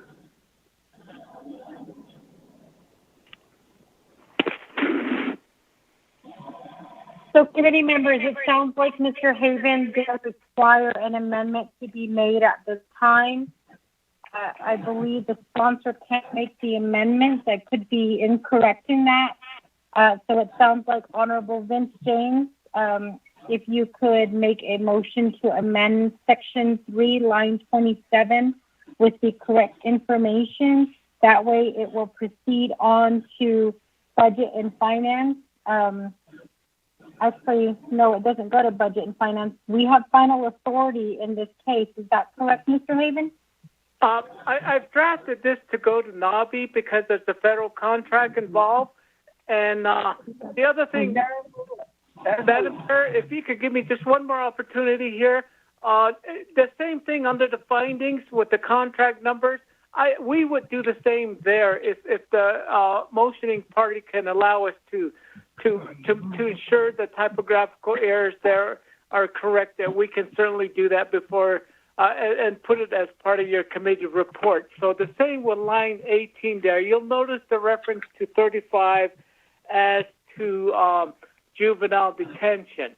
That should be 36.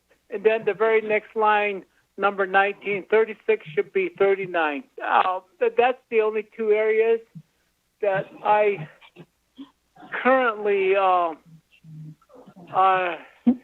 see. Well, actually, I take that back. That plus the reference to the heading there on line 13, you'll see 35, and that's reference to juvenile. That itself, the number again, everything in this document where references to juvenile detention as 35, that should be changed to 36. So your heading there should be 36 on juvenile detention, and then the very next line would be 35 to adult detention. That number should be 35 instead of 36. Okay, so you're going to have three changes on this legislation, and that will be reflected in your written report that's going to be forwarded to NABI. Madam Chair, this is Lorene. Ms. Spencer? Oh, on the legislation, it just only has going to Law and Order Committee. It doesn't go to NABI. Ms. Spencer, I believe Mr. Haven is requesting that it does go to NABI because technically any 638 contract changes have to go through NABI-Qiatqit.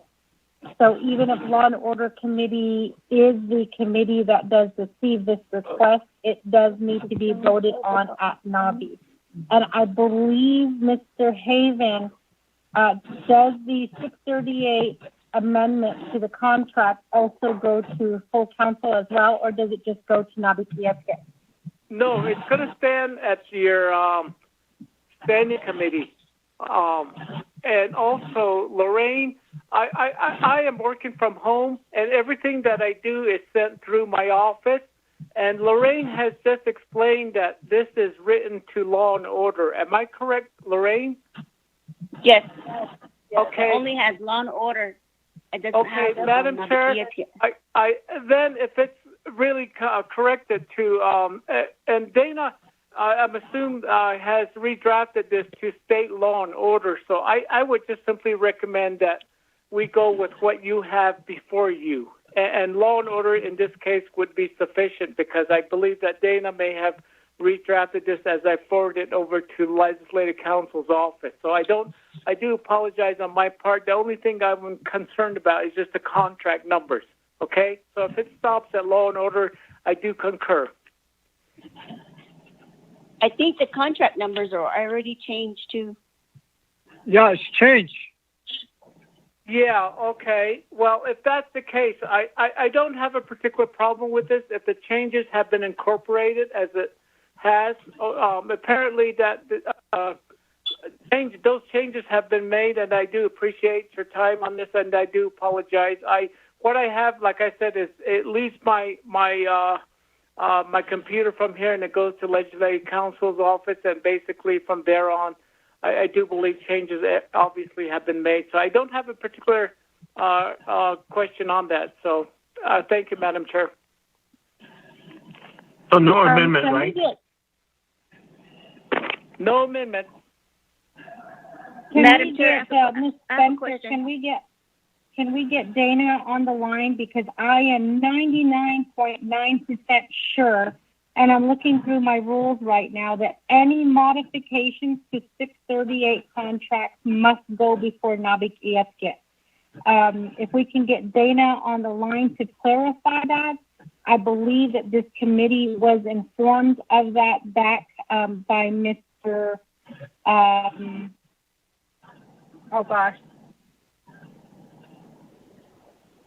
Madam Chair. By Ed. Yes, Honorable Dean. What I believe Mr. Haven said was it's redrafted by Dana. That's why those numbers are changed too. Well, just for the record, I think we need to be clear that that this does not go before NABI-Qiatqit. So if we can get Dana on the line right now. Yeah, I can do that.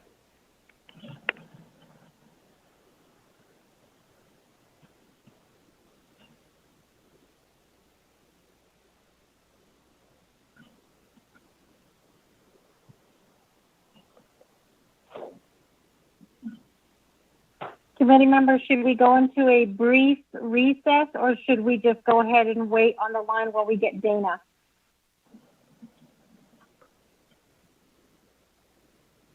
I'm headed to Steamboat, so I'll be going out a signal area here for a short while.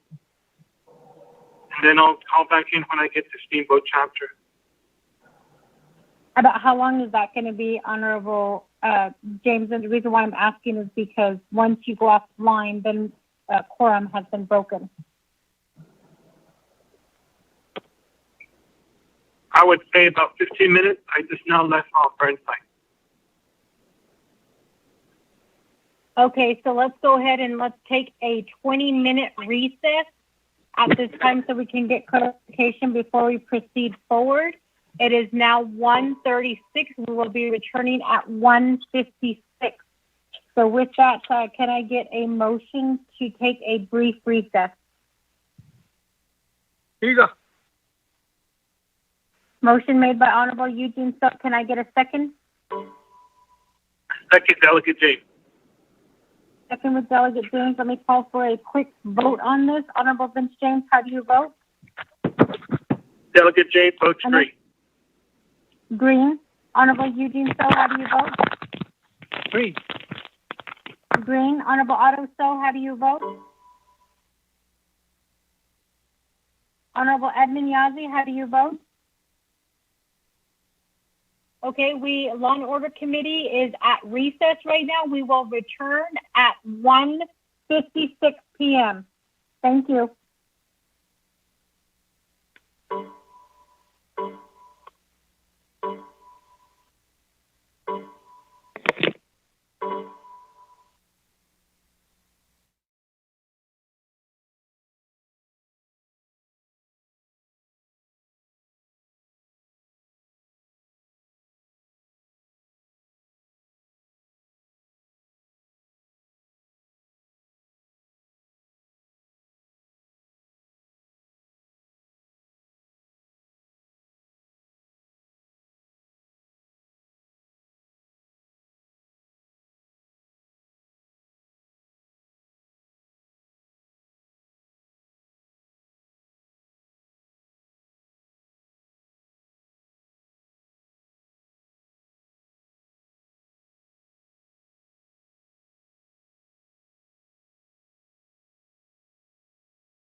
Delegate Midstream.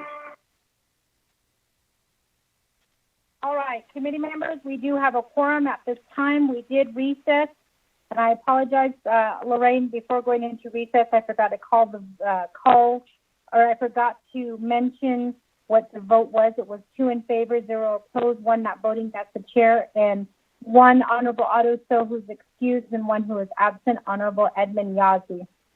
So that was the vote to go to recess. It's now 1:57. You did email Dana. I just now text her. Dana, are you on the line?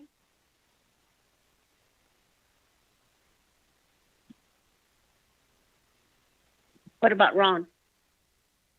Well, Ron, can you answer the question? Is this legislation, Ron was on the line when we were discussing this. Does this legislation need to go to Nabikievke if it is a modification in the 638 contract?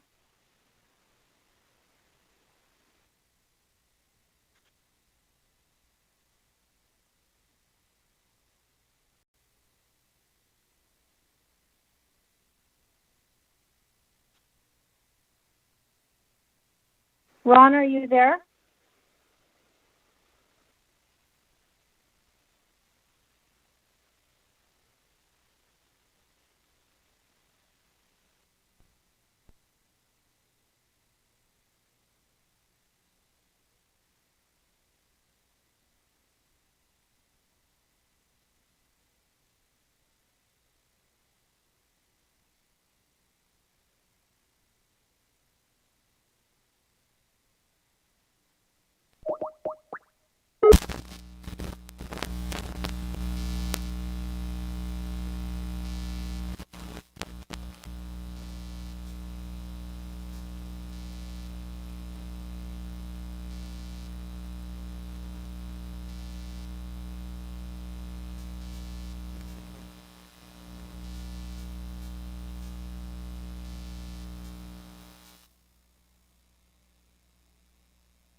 Is it Vince James and Eugene So? I believe so. I'm not too sure. Okay, I got it. Never mind, I got it. It's Vince, Okay. Vince James and Eugene So on the legislation. All right, thanks. Okay. All right.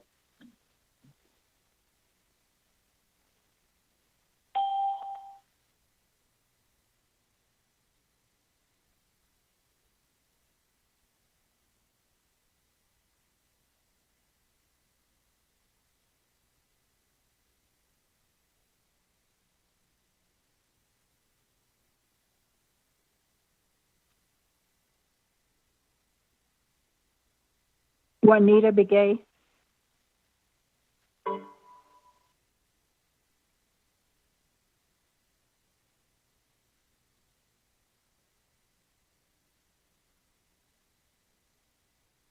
Juanita, this is Lorene. We're waiting on Legislative Council to get back online.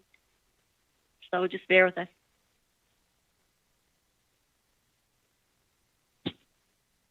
Mabel Desiderio is back on too as well. Okay, we're waiting on Legislative Council to get back online too. We'll go back on mute.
Dana?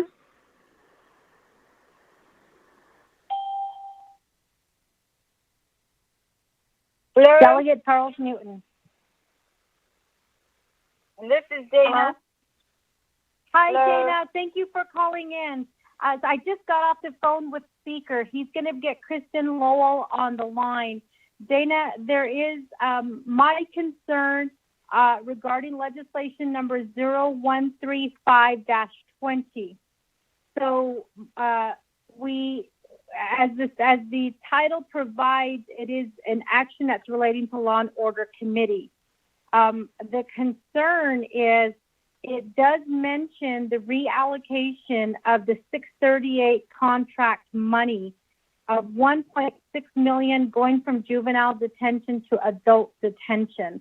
This legislation has been, a similar legislation was presented before Law and Order Committee back in December. At that time, we were informed that if that reallocation was made, that it would be a permanent action.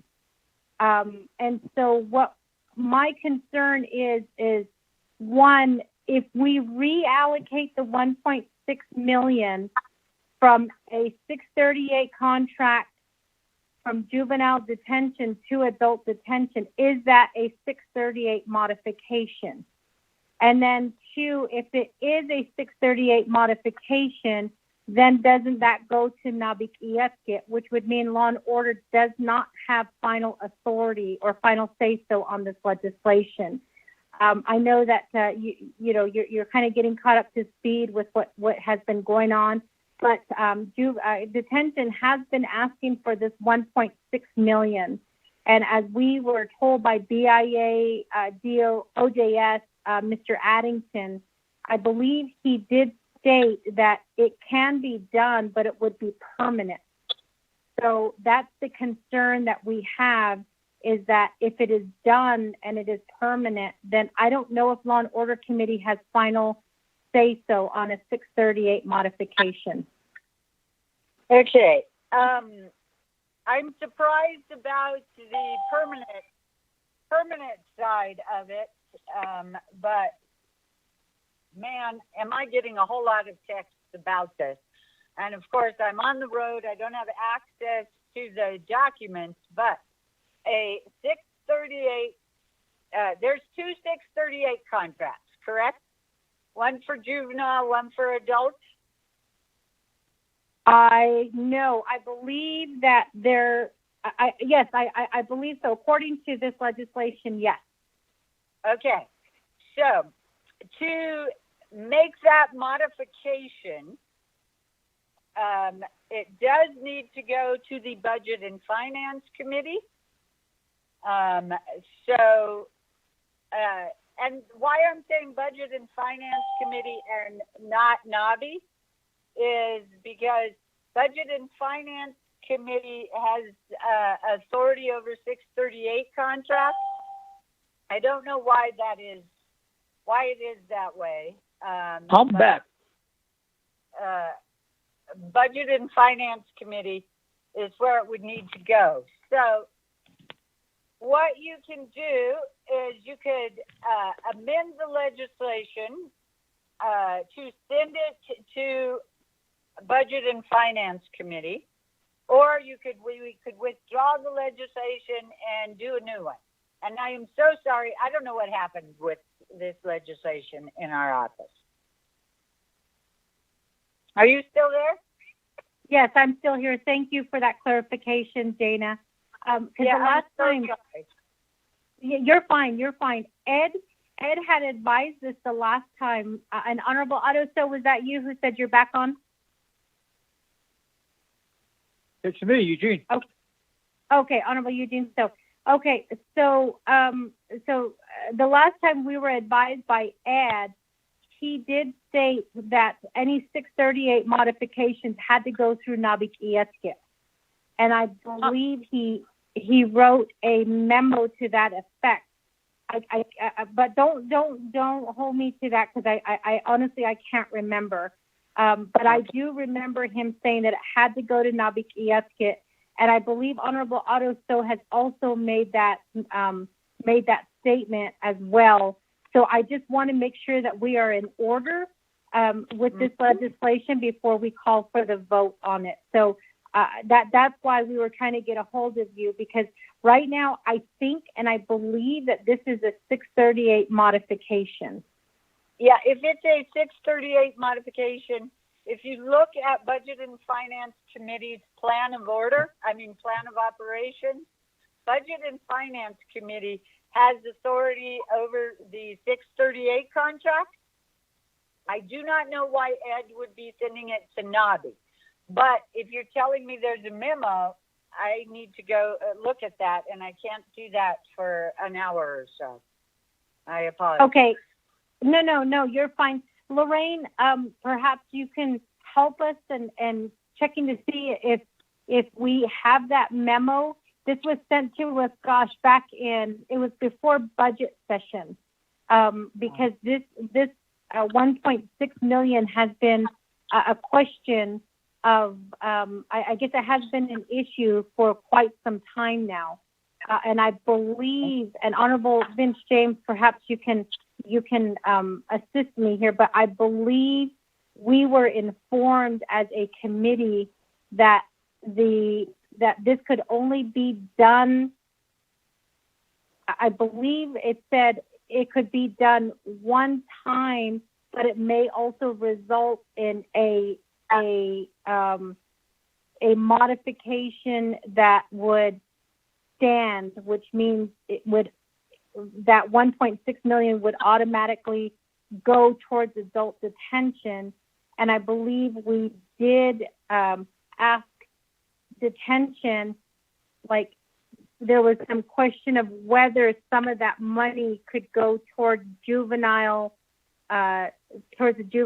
justice system that would also involve the prosecutor's office. And we asked detention to work with the prosecutor's office to ensure that they're not taking any money away from juvenile justice, and to write us a memo. But I don't think that ever happened. And then a second legislation came about in December, which was tabled, and we still have not addressed that legislation because we have not gotten any information from Cordell Shorty on this contract and whether it is considered to be a full modification or not. And now we have this third time coming around where legislation number 0135-20 is doing the exact same thing. So I kind of almost feel like that corrections is going delegate shopping by jumping from one delegate to another on this. So we need to make sure that we have full information on this legislation before we proceed forward. Is that correct? Yes, I think so. My recommendation, and I don't know timing, but if you can table it, I will work on it specifically and get it ready or revised or give you very thorough advice by the next committee meeting. I don't know if that's possible. Madam Chair. Yes, I don't know who that is. This is Juanita from Department of Correction. Your indication. I'm sorry, Juanita, hold on. Committee members, Dana has recommended to table this legislation until we get all of this information cleared. Committee members, I don't know if you want to table it or how we want to proceed forward on this legislation, but we have received advice from our legislative council on this matter. So I'll leave it to the committee members on how they want to handle this. Madam Chair, Eugene.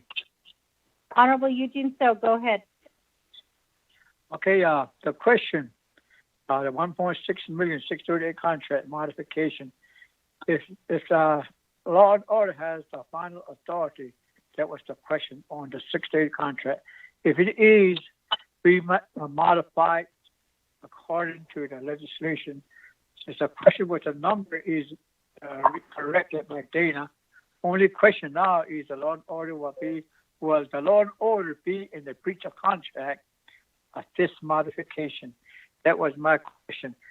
Since that, I would like to, maybe move it on to the next meeting. Let Dana re-correct certain issues on the modification part. Thank you, Madam Chair. Thank you, Honorable Eugene. So we do have a motion to table the legislation onto the next Law and Order Committee meeting. Can I get a second?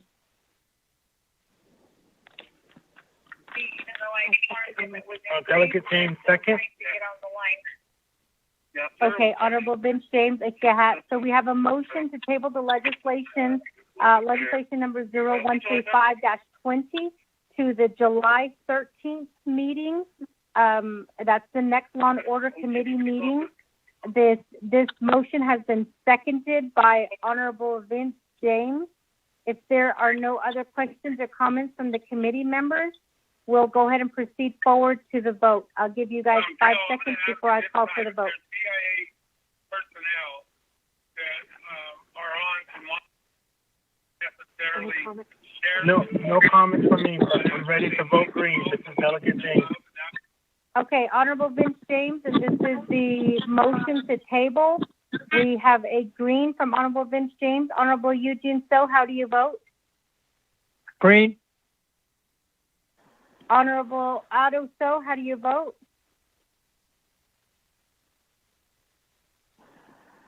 Honorable Edmund Yazzie, how do you vote?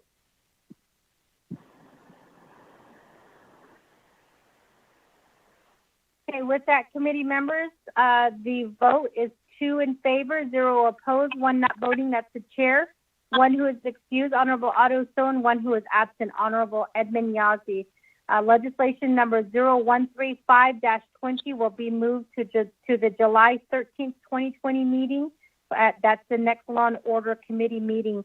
Dana, we appreciate you being on the line, and if we can start working to get more clarification on this legislation, that would be appreciated. So with that, committee members, I'm going to go ahead and, Lorraine, did you get all of that? Yes, I did. Okay, great. So with that, committee members, we're going to go ahead and move down to item number 8, close of the meeting. Before we close the meeting, we do have announcements. Are there any announcements at this time? Let's get motion to adjourn. Time for the Navajo Nation.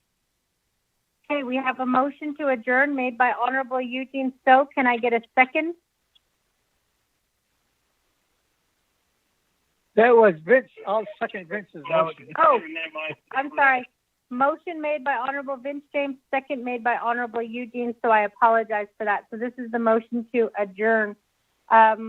If there are no other questions or comments at this time, we'll go ahead and proceed to the vote. Honorable Vince James, how do you vote? Delegate Vince James votes green. Honorable Eugene So, how do you vote? Green. Honorable Otto So, how do you vote?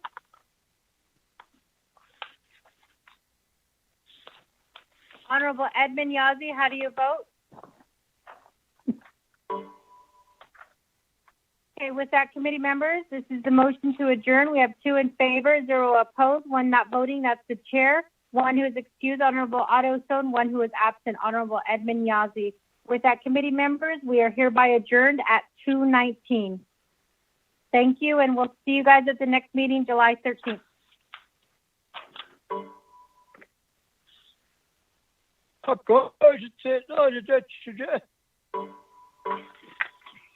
Ana,